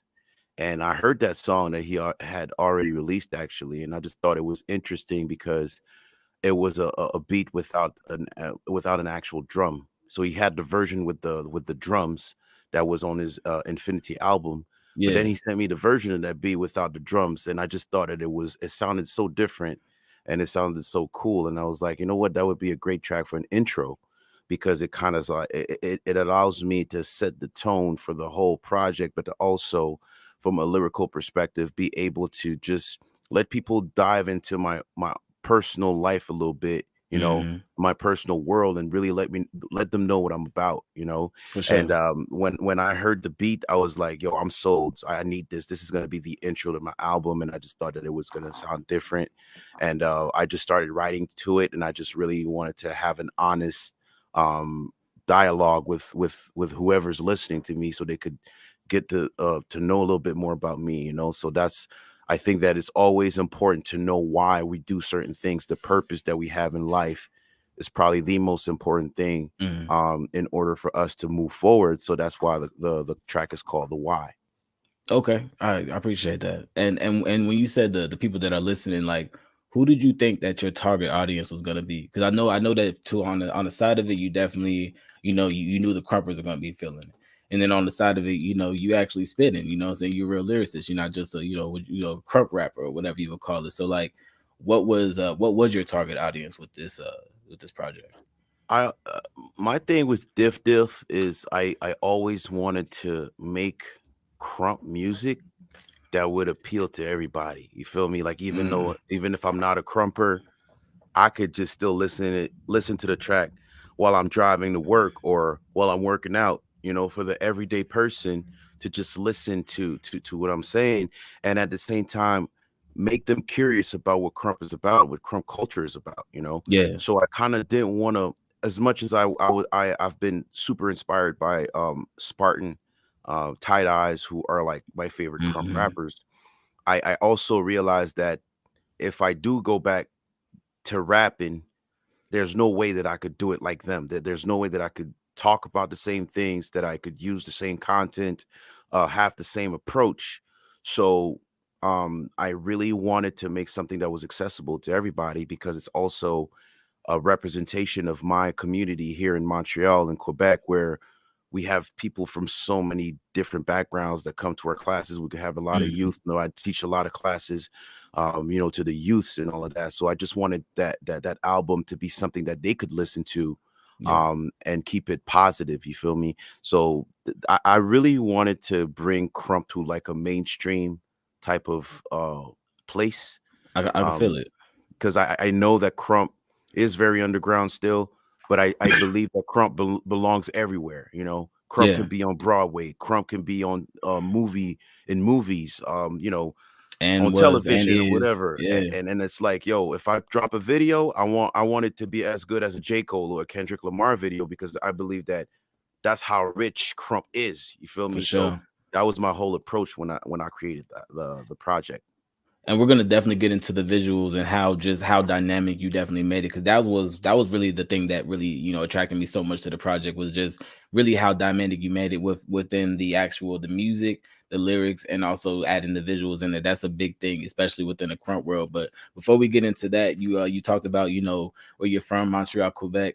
And so Crump scene out there, like starting out, I think from my understanding, it was around like 04, 05, y'all started the Berserk Squad. Y'all Yes, started getting sir. stuff popping out there. Like, so how was that back then? Like, how were y'all? Who were y'all looking at back then? Like, you know, what coast was really popular outside of the West, of course, you know, Mecca. Oh man, it was whatever we could find on YouTube. That's what was I feel popping that. for us. You know, Yeah. it was so hard because Crump is still very unknown here in 2022. But imagine back in '05, you know, how crazy it was Can't for imagine. us to even do this style. And you know, even culturally speaking, you know, having a bunch of, you know, youngins that are just dancing at a park or in a, you know, parking lots and everything, it created a lot of insecurities in our neighborhoods, you know. Mm. You know, there's many times we got pulled over or we got stopped by the cops or whatever just because we were dancing outside. But we kept going because we knew that Crump, like again, I believed in Crump beyond the dance. You know what I'm saying? Got you. There's that spiritual aspect, there's that social aspect also, where you see how therapeutic that could be, and how it could help us out in everything we're doing. So all we were doing is mimicking whatever we were seeing online. But obviously the West Coast was our biggest influence. And Hmm. then when the mob moved to the East, that's where we got a lot of that influence also, Yeah. when Lil Tight at the moment, who was Rapture, and Hmm. Hitman moved to the East Coast, and they had their own little swagger, you feel me, compared to Yeah. what was Yeah. going on. They had their own style going on. So I think that influenced us a lot, because we saw that it was possible to take Crump in different ways, you know, and bring it in different directions. And then we started paying attention to everything that was going on overseas, you know, Hmm. especially in Paris and Germany, because Yup. Yup. that's where Yup. the illest and the European buck sessions to really, you know, Yup. set the standards in terms of events, you know. And it gave us something to look up to, you know, once we approached the '09 and Hmm. 2010, 2011. But back in '05, it was all about finding whatever we could that was Crump related in order for Yeah. us to understand more about the culture. For sure. Yeah, 'cause that was definitely a crazy era in Crump. I remember, like you said, you talked about the mob moving out east. I know that's when like ESK was popping Hmm. down the south. You know, you had Sector 7, you had all these different things that were going on. And it was like, yeah, it was kind of like what you could kind of get hold on to.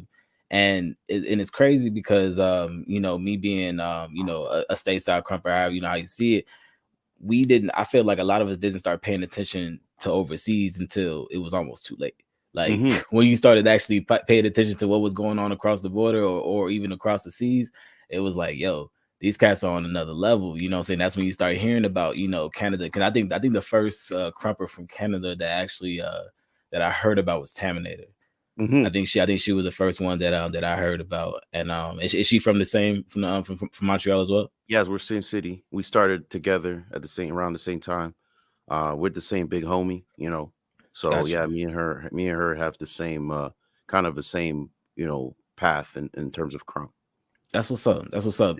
And when it came to Crump, and I guess even moving over into Crump music, is there, or music just in general, is there like a particular path that you would want to follow more? Like, do you want to, you want to stick to dance more? Or are you trying to move more into music? How's that looking? I mean, definitely. I think the pandemic made me realize that I needed to reinvent myself and go back to the old,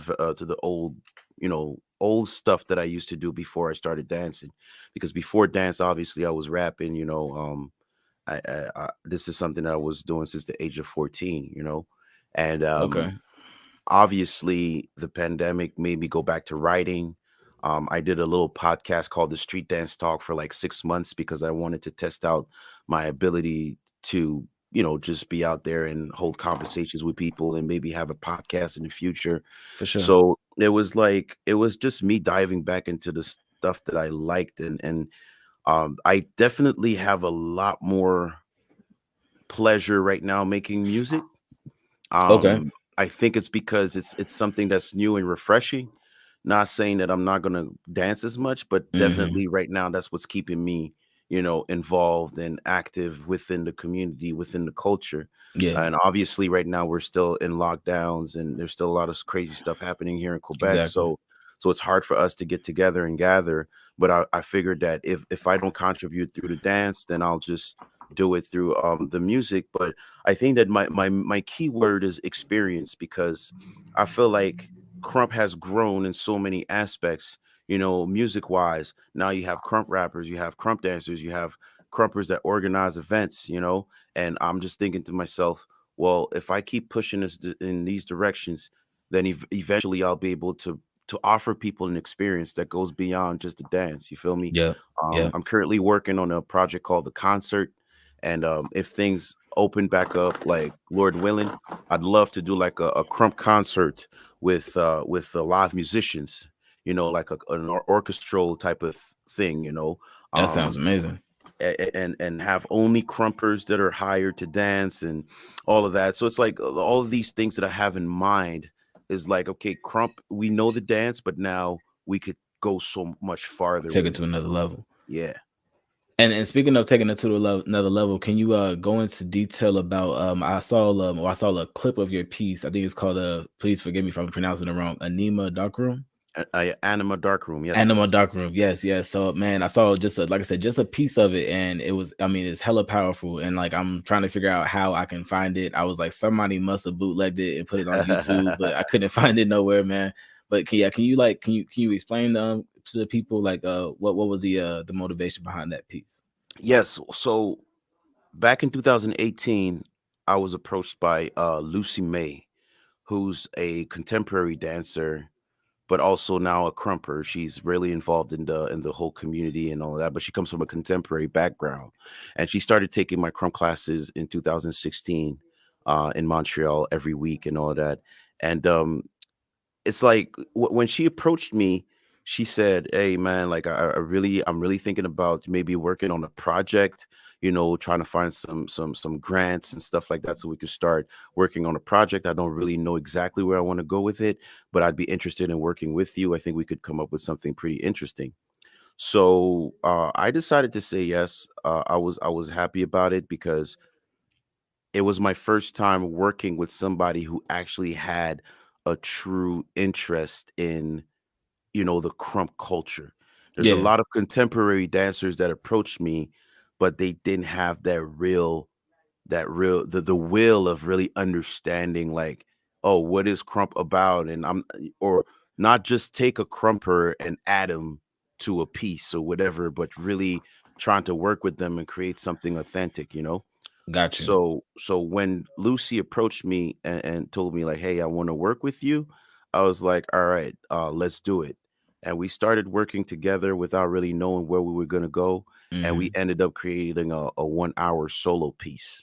So I'm performing for a full hour on stage, and this is the piece that we made was called That's Anima crazy. Dark Room. So it's a process that was pretty long before we presented the first premiere. It premiered at the Théâtre La Chapelle in 2019. Hmm. That was during the Gutter Zone Festival, and that's the first time that we presented it. And ever since, I've been able to perform it several times, and even like go on a little tour with it. So Man, hopefully, if things open up, we'll be able to continue to push it. for sure. And how was that like as far as like doing such a dynamic piece and almost being like I mean, essentially, you're a representative. You know, what I'm saying, as far as the crunk world goes, you're a representative showing.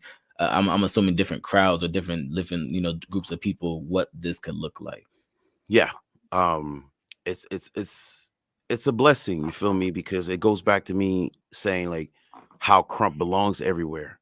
And I was kind of Mhm. my main motivation for doing this. It's like, all right, I know that I'm mature enough now to go into this type of work. I've been in the game for like, at the time I was 13 years deep in the game, you know? So I was like, I'm ready to take it to places where I'll be able to perform my craft, represent without bastardizing what crump is, Yeah, and without watering it down, because that was always my fear. You know, when it comes to taking crump out of its context and bringing it to other places, sometimes we're not mature enough to do that, and we don't do the style justice. You feel me? exactly. So Yeah, now I felt confident, and I felt like Lucy was coming from an honest and genuine place. So I was ready to tackle that, and I think the people really received it well, and it allowed me to reach out to people that didn't know nothing about crump, not a single thing. Like, because for sure. sometimes I would perform somewhere, and after the performance, the day after or the day before, they would ask me to do a workshop. You feel me? So the people that wouldn't normally have any interaction with crump Mhm. now were introduced to it. So I was able to reach a broader audience, you know. That's So awesome. this is why I was happy, and hopefully, like I said, the project is still ongoing. Right Yeah. now we're on break because of everything that's going on, but it's still something that we're going to continue to perform in the future. Okay. Okay. And if I'm doing my math right, you say you were 13 years in at the time. So what you're like, what, 16 years in now? Uh, Yes. so you done a lot of stuff, man. I mean, you've been guest on guest host on the EBS, the Illis, Fitted Talks. I mean, just a lot of events around the world. What was your most memorable, and I'll say what was your most memorable moment at an event that you can think about? Man, I have to say Crumpire, man. And Crumpire, I Sure. was not a guest there. I went there and I did my thing, but Crumpire was crazy. It was like a life-changing experience for me. And Just when being was in this? When was this? that was 2018 in Russia. Got you. Or Okay, okay. 2017 or 18, I forgot the year, but it was just crazy to see so many crumpers in the same place at the same time, and the level of dance, and the level of commitment, and also the fellowship, you know, and meeting Hmm. people from all over the world that don't necessarily speak the same language, but you know, crump was our language, you know. So we still got along, we still found ways to understand each other, and Yeah. I got a chance to learn from so many people, to push my body to the next level. Like, it's an intensive 10 days of madness out there, and I really enjoyed that experience. I think it was a great one. But I think that's my most memorable moment in terms of me dancing outside of my country. You Hmm. know, I would say obviously being in LA, the Mecca, is also something that was life changing for me. Yeah. But there was something about Crumpire that was like, it made me realize a lot of things about myself, about my dance, about the overall state of crump, you know, at that time, you know. Yeah. So yeah, it definitely Crumpire is, and I plan on going back in 2020, but unfortunately with everything that Hmm. happened, they had to cancel it, you know. For sure. For sure. And you were talking about that push. I know that kind of reminds me of your song. I think it's called Die or DIE. You're Yeah. talking about get off till you die. And one of the lines you were just like, anytime I feel like I'm about to stop, I hear Miho in my ear telling me get off till you die. Like, Yeah. so I mean, I know I'm pretty sure that's something that actually happened. It sounds like something that actually literally happened. So like with that being said, like like It is something that happened, and I'm trying to make my songs as relevant and as real as possible. mhm, And I think that is something that you can feel throughout the whole album, is that even as a listener, if you're not familiar with crump, you're still wondering, like, hey, what is he talking about exactly? Like, who's Miho? Who's Solo? Who's that guy? What does that mean? And that's my way of presenting Crump in a way where people get interested in those Yeah. stories and what it's about, you know. And I was at the 818 in North Hollywood after going to the first Lowe's Town. The first time that Solo did the Lowe's Town Yeah. training, it was with me, my little homie Twin Seven, Lil Seven, and Jay Scopes. And after one of the trainings that we had, we went to North Hollywood, and Dread was dancing, and Miho was next to him, and Miho was just like so amped up, and Dread was like kind of like getting off, and you could tell he was losing a little bit of steam, but man, Miho looked at him and said, "Man, get off till you die." And the way the way my man said die, I felt like, yo, there was like a demon inside of his stomach that just like, I was like, where did this That was does that this bull man for really, real. yo, does he really want him to die? Or is like, what is this? Like, what's going on here? You know, we don't say that type of stuff back home. You Yeah, feel me? yeah, yeah. But then I told myself, nah, this is him elevating him. This is him trying to elevate his brother that's losing steam. So this is why I took the die and I made it an acronym, and I made it dance into elevation. That's what DIE means, because I like you that. know, a lot of times we are telling the wildest stuff in Crump. We say some wild stuff when we hype up people, you know, Yeah, but it's yeah. like at the end of the day, it's about pushing each other and elevating each other in a positive way. So Miho actually said that, but it wasn't to me. He said that to Dread. And then after that, I remember even when Concrete was dancing, and Concrete was going through some stuff at the time, and then Tight Eyes looked at him and said, "Man, get off till you vomit. Make him vomit, Con. Yo, Get you off till sound you just vomit." like Hey, Concrete, man, I want you to get off till you vomit on these niggas, man. yo, you sound just like him, yo.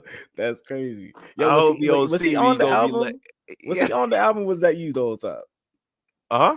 Was he on the album at all? Or was that you the whole time? Tight Nah, Eyes. the only feature I have is Big Rip from Boston. The rest is all me. Oh, there was a point. I can't remember what song it was, but yo, you definitely sounded like I Eyes. think I know what you're talking about. Is it that track called Violent?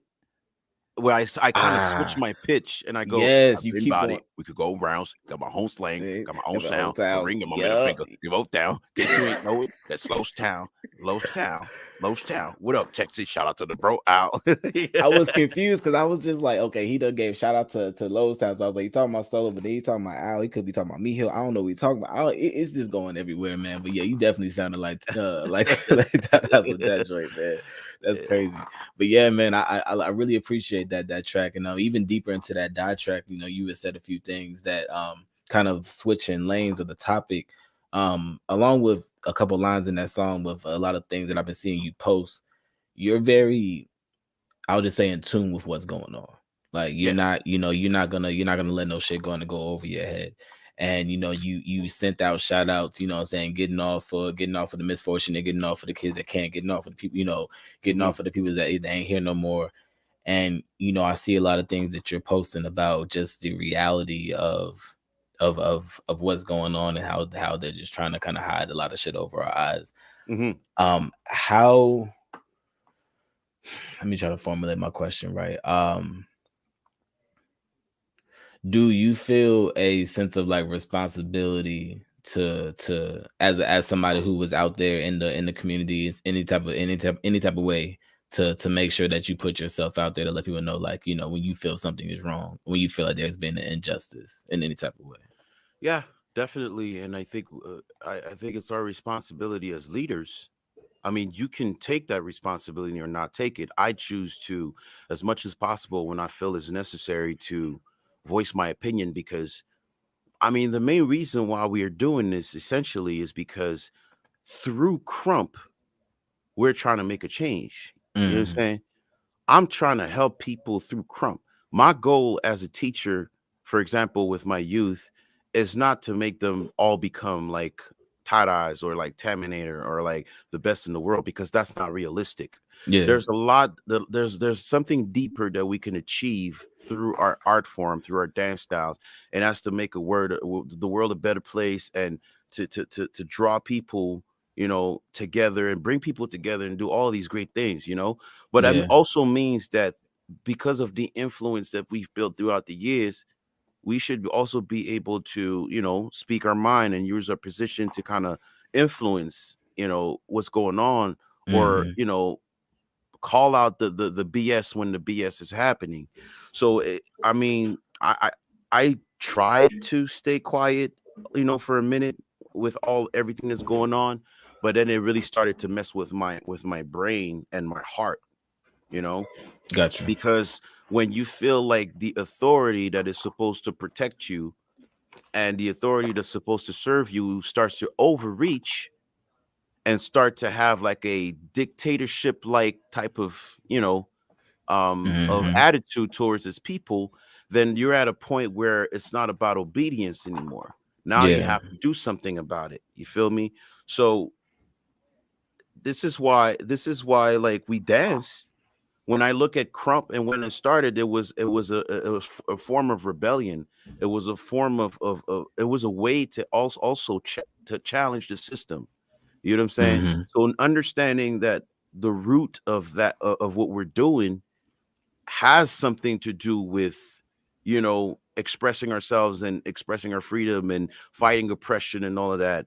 Yeah. It doesn't make sense for us to be quiet after 2 years of nonsense. You know what I'm saying? I feel that. And then again, I was very patient and took the time to analyze everything before, you know, before I started talking. But the last measures that have been imposed on us by the government are completely ridiculous, you know. And we realize that it's not about public health anymore. So therefore, we have to start talking. We have to do something about it, because clearly they don't care about us anymore, you know, or they I never think did, I you think know. you used a term that was really interesting to me. You said intentionally mishandled. Yes. Intentionally. Can you go deeper into that one? Yeah, well, the reason why I say it was intentionally mishandled is because when you look at the whole pandemic, for instance, one of the main reasons why the government claims that we need to do all these lockdowns and curfews that are, by the way, not even backed by science, is always blaming it on the health system. They're saying that the health system is overwhelmed, and that the reason why we need to do this and that we need to push the vaccines is for the health system. When the reality is that when we look at the history of our health system here in Quebec, even though I know that a lot of Americans are looking at us and they're saying, oh, it's great because Canada has free healthcare and all of that. But the reality is that there's a lot of hospital beds and a lot of resources in those hospitals that have not been managed well in the past couple of decades. You know what I'm Hmm. saying? So now we are living the consequences of mismanagement. But because the government cannot take the blame for that, they're going to blame the people, and they're going to blame a small percentage of the population that is not vaccinated to say that the reason why this is an ongoing problem is not because of them, it's because of the people who are unvaxxed, who are not respecting the measures, which is completely false. They're trying Which to is completely blame the false. last years and years and years of misinfrastructure and not taking care of the bill, literally not taking care of that on something that has been upon us for the last 2 years. Exactly. So it's clear to see. This is so obvious. But the fact that we're sitting here and that we're accepting all of this without saying that, and when I say that the rules are nonsensical, I mean it makes no sense. Like Hmm. as artists, sometimes we get some of the guidelines for our rehearsals, and we're just looking at the guidelines and we're like, how is that even scientific? How does that even make sense? You know, and at first you just go along with it and you're like, yeah, okay, whatever. But then the more you go into it, the more you realize that it is a cycle that's being Hmm. installed and instilled within the psyche of the population, which is conditioning people to a type of cycle that's going to be ongoing and non-stopping, because again, at the end of the day, it's mostly about power and money. And I wouldn't even say money, because they got the money now. Right now, it's about power. And a lot of times in societies that are prosperous, we tend to be intellectually lazy. And I'm talking about North America, so United States and Canada. We tend to be very lazy when it comes to like the questioning and understanding that we are not exempt from becoming a society that is under authoritarian like rules or Mm-hmm. and all of that. These things can happen to us. We're not covered from that. We're not safe from that stuff. You know what I'm Yeah. saying? So that's why I ask people to ask yourself questions. Ask yourselves like real questions that are sound and rational, and you're going to understand that everything that's going on right now makes no sense and it needs to stop. And it's Yeah. the people that need to stop it because uh, it's going to keep on going and going and going. for sure. And that's, yeah, I agree with that. I feel that on excuse me. I felt it on a lot of different levels. And my, like I said, my biggest thing, and I'll just keep it short. Like, everybody should just do their own research, look up their own stuff, look up things for themselves. Don't just take everything for face value, regardless of whatever path you decide to go on, whatever you decide to believe. Just, do your own research. Just don't go off of what the next person told you. That's gonna lead you honestly into a lot more, issue than anything else, man. Yeah, But definitely. but Definitely. but with that, you say you've been going on this journey of kind of just understanding everything. Like, how has that been on your mental? Like, how would you feel like you're doing as far as mental health goes? All right, man. First of all, man, I just thank God for being surrounded with good people. Mm, I come from a strong family. I have three older brothers. And I was that's what's always up. well surrounded. And I also, give a huge shout out to my Crump community because whenever we did get a chance to gather and get together, it was like, it was a blessing. And That's it up. was something that really allowed us to mentally kind of rejuvenate ourselves and all that. It helped us get through everything. So, but it also there's in every moments of crisis and adversity, there's always good that comes out of it. You feel Yeah. me? So as much as I am like frustrated about some of the things that I'm seeing right now, there's also a part of me that's super grateful. You know, Hmm.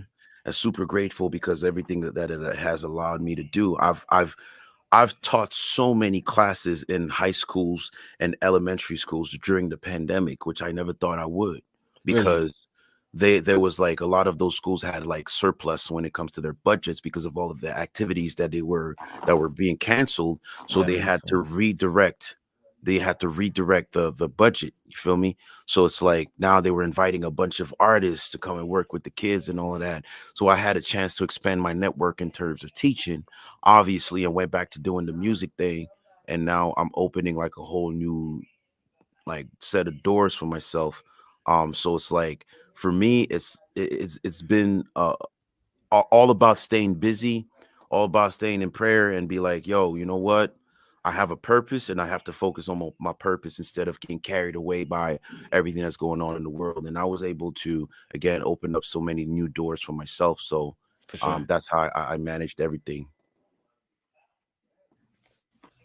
Okay, that's good stuff, man. That's good stuff. And you say, as far as going, opening up those doors for you in the music world, like, where do you feel that you're gonna get? I guess, where do you feel like there's gonna be a target audience or a place that you're gonna blow up first? Or do you think it's gonna be a stateside thing? Do you think you're gonna have more of a bang on overseas? Because I see that you definitely, you cross the markets. I know that one. I think the song Paris Buck.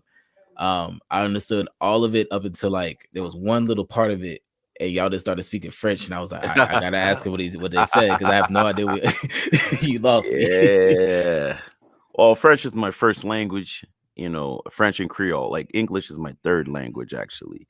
Got you. Um, and a lot of people always ask me, "Oh, why don't you rap in French or whatever?" I never did that because it never made sense to me, but also because there's a broader market when it comes to like English. But when Jamsey sent me that beat, it just it just came out like that. How I usually create my when I create a track, the first thing that I focus on is the chorus, because to me that's where it's at. You feel me? That's what makes it a banger. And when he sent me the beat, I just started, saying a whole bunch of nonsense and gibberish, and I was like, "Ici c'est Paris, ici c'est Paris," and I always wanted to make an anthem for Paris because I think that's like one of the buckest like scenes in the world, Yeah, yeah. And ici c'est Paris means like right here is Paris, like this is Paris, this is our Right here is home. Paris. Okay. The All right. Ici c'est Paris. So when I did the track in my head, I was thinking about, okay, once the pandemic ends, I'm gonna fly out there during the illest, and I'm gonna shoot a video there. So that's why I created the track, because I wanted to shoot the video over there in Paris, Yeah, that right? was but But I couldn't. So I shot some of my shots here in Montreal, and then Jamsey shot his part over there, and we still made the collabo happen. But it was just a shout out to the Paris movement. I have a lot of friends over there. Junior Madrip, who's originally from out there, now lives in in Montreal. We have Ballas that lived in Montreal for a couple of months. Big Rules now lives in Toronto, big so I'm very rules. close to him. So it was just a little shout out that I wanted to give out to the whole Paris movement. Yeah, that's dope, man. Yeah, I've heard so many great things about Paris, and even even London. Just honestly, when I was out there, I used to live in the UK for a little bit, and I was keeping in contact with a few people. I can't remember their names, but they were just like, "Yeah, man, we're gonna have you come down, and yeah, man, we're gonna teach you the lingo. We go da da da da da." I never got a chance to make it down there, man. But yeah, man, the Paris movie. Every time I see the Illis or the EBS, it's the EBS that's in Paris, correct? EBS is in Germany, EBS Dusseldorf. in Germany. Got you. Yeah, man. Any of those overseas events, man, it looks next level. And honestly, when it comes to who we send over there, I always think Yeah, it's interesting. Saying the picks and the choices. But yeah. Yeah, it, definitely. But nah, that's where it's at. Like that's probably the only time I used a little French in one of my songs, and it was just a little shout out, man. And I just thought that for sure. it was gonna be catchy, also. You feel me? Like I wanted to do something that was gonna be catchy and that everybody could like. I always that whole album. I created it as if I was on a big world tour stage, and I had a whole Mhm. crowd that knows all of my songs and that are just repeating and waiting for that chorus to jump in. I really built those songs as if they were like radio hits or radio singles.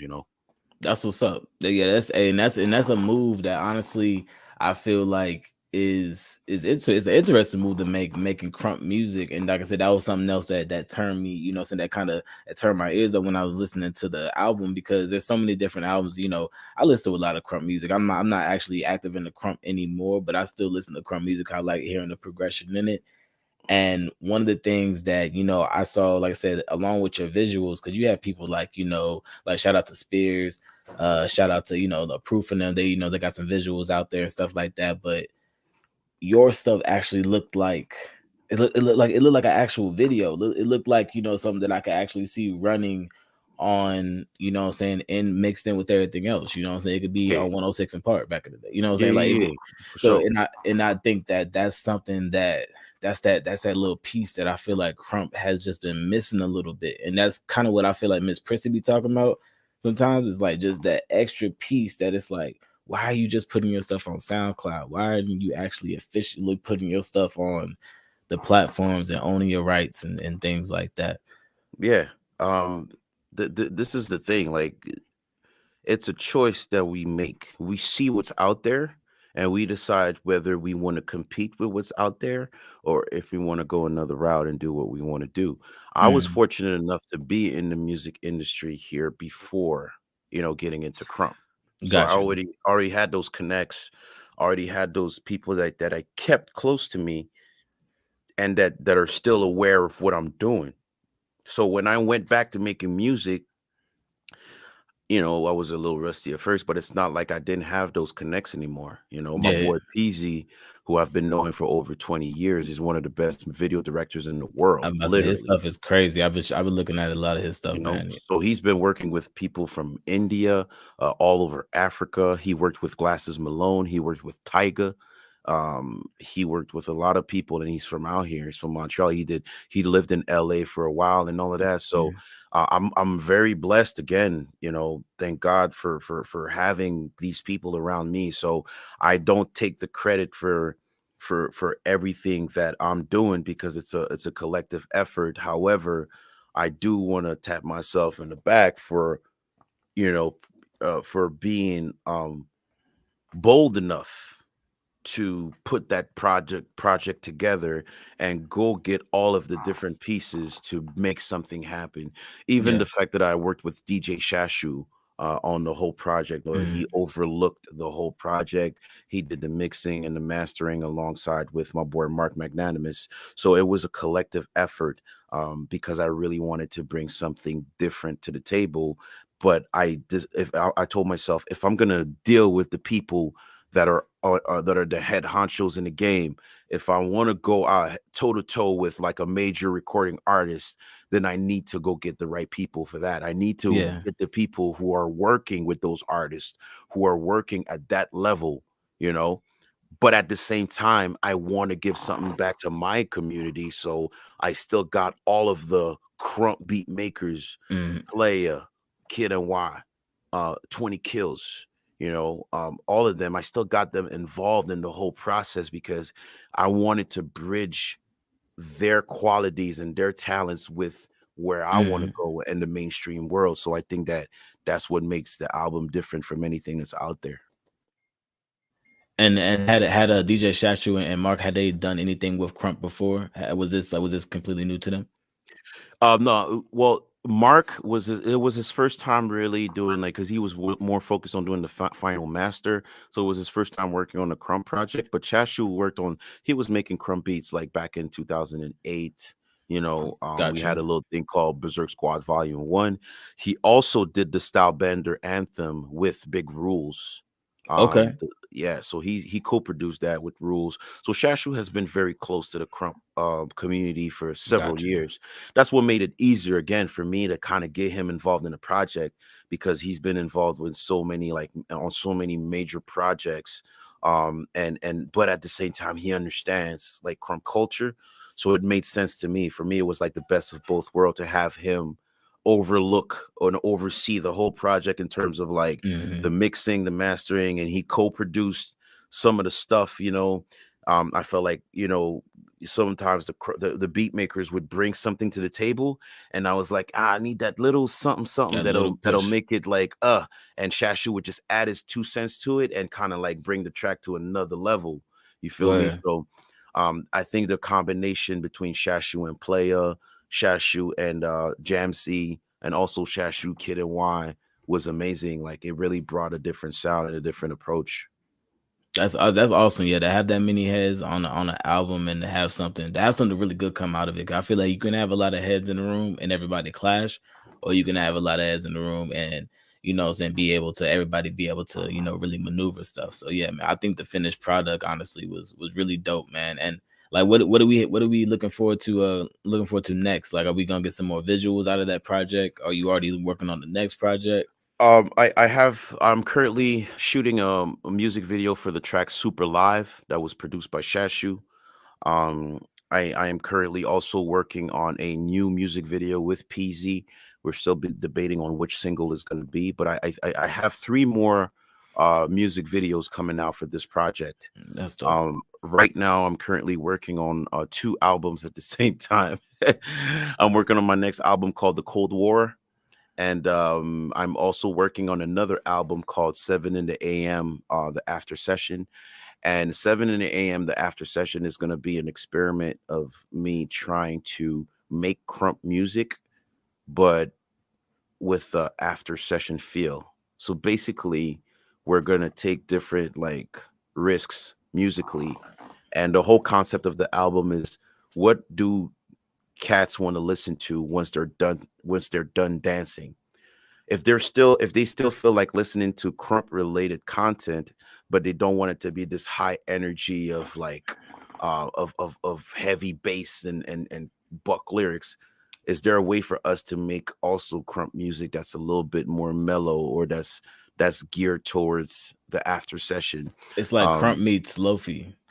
Exactly, type ish. Yeah. Oh man, that's crazy. Yeah. Okay, I gotta talk to you offline about something, man. Yeah, I gotta talk to Let's you. Yeah. do it. Let's But do it, yeah, bro. man. Okay, I like that, man. The Damn, reason why that's really I dope. wanted to create that is because I remember going back from the 818, and I was driving all the way to Orange County when I was in LA, and it was like we were just listening to regular like hip hop and all that, and I still felt Buck to a certain extent, but I didn't want to Mhm. listen to crump music, and I'm like, oh, let me try to see that in between if I could create something for that. Yeah, that would be smooth, man. That would be really dope. Because honestly, that would be even good for those ride homes. Like I feel like I remember, when I lived up in when I lived in Northern Virginia, we had to drive down to Richmond. It was like 2 hours. So you go down to Richmond for this crazy event, and then you tired and you sweaty and everything. Now you driving back, and it's like you don't want to listen to crump music no more. I remember one time it was me, Rec, Judge, and I want to say it was Hour. And Mhm. well, I think it was all of us were driving back, and like we was listening to like Marvin Gaye There and you go. like There you go. Casey and JoJo. Like it Yeah, was yeah, everything yeah, except, man, yeah. because everybody was just ready to just chill and relax, man. But yeah, I feel that, man. I definitely feel that vibe, bro. That's gonna be real dope, man. Yes, And sir. and to bring this all full circle, man, like if you had the opportunity to send a message to everybody in the world, like it would go across everybody's screen just one time. Like, what would that message be if you just could get out one little blurb to the world?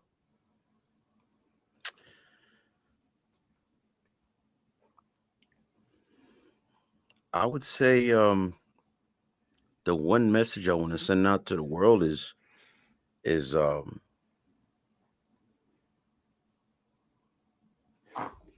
make make love the standard for everything that you're doing. You feel me? Like and there's and I mean it's hard to kind of sum it up in one sentence, but yeah, the love is the basis of all things. You feel me? Mm, Um and there's different types of love. There's different ways of, and then I think we have this misconception of always thinking that love is just one thing. But the love that I have with for my mother and my father is different from the one that I have in my intimate like relationship in terms of mm, romance, or the love that I have for this music that I'm making, or the love that I have with the people in my community. But at the end of the day, you need to identify those different dynamics and make that the standard for everything that you do. You feel me? for Because I sure. feel like that's where the best stuff comes out. If you do stuff out of pride, if you do stuff out of ego, if you do stuff out of frustration, of rage, or rage or whatever, it's it's it's it never really leads to anything good in the long run. You feel me? So Yeah. that would be my ultimate standard and the ultimate value. And yeah, just that would be my thing. Hey, respect, man. Yeah, respect. Yeah, shout out to you, man, for and shout out to men, what I'm saying, pushing the agenda of putting love into the world, man. I don't feel like that's honestly pressed enough as men, what I'm saying, putting that out there for whatever reason, there's a lot of misconceptions on what that can look Yeah, like. yeah, man, and there's even that misconception, and even the same misconception that people have when they see us dance, when they see us crump, as Hmm. men, we are expressing like our masculinity and our energy through this dance, but it doesn't have any. Sometimes, and most of the time, it has nothing to do with anger. It has nothing to do with violence.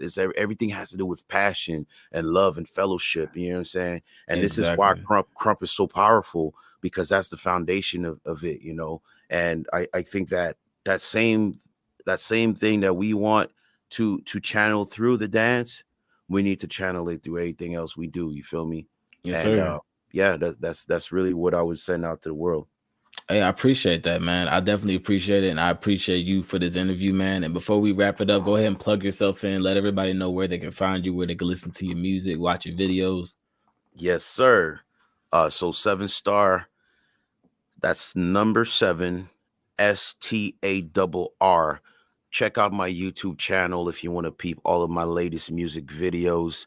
Make sure you subscribe, hit the subscribe button. And I'm going to have also a podcast that I'm bringing back. It's called The Vision Talk. The Vision Podcast is something that I'm bringing back in the next couple of weeks. So you Bet. make sure to subscribe to my channel. And if you type 7 Star on any streaming platforms, you're going to find my music. You're going to find my album, Diff Diff. I'm gonna be dropping a lot of freestyles and just little singles in the meantime before I drop the Cold War. So I encourage y'all to hit me up on social media. Also, it's 7star_VZN VZN, and the VZN stands for Vision. So if you hit me up on TikTok, Twitter, Facebook, IG, you're gonna find me there. And if it's too complicated, just go to 7star.com, 7star.com, and you'll be able to find all of my info on there. Respect, man. Hey, like I said, I appreciate you coming on to the show. Everybody that is tapped in listening, I appreciate you. This is Clue the motherfucking Down with another episode, Country Fan Mail Podcast. We out of here. Yeah. Thank y'all so much for tapping in with another KFM compilation. That was the best of our international interviews. Trying to tell you, I appreciate every single artist that we had on there. Shout out to Jay the Protagonist out there in Japan. Shout out to 7star out there in Montreal, Canada. And definitely shout out to my homeboy Sensible Sense out there in Kenya. All of them going to be back on the show. Even if we haven't confirmed it yet, I'm saying it. I'm putting it in the dirt right now. That was me drawing my line in the sand, so y'all didn't see it, but that is what it is. Thank y'all so much for tapping in from the KFM family with love. Thank y'all. Till next time. Slipping like 40, what's the last step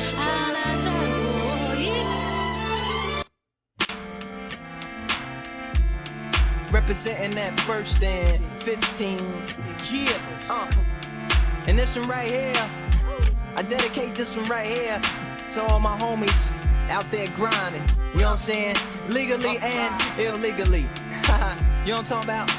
Kick. Push. Coast.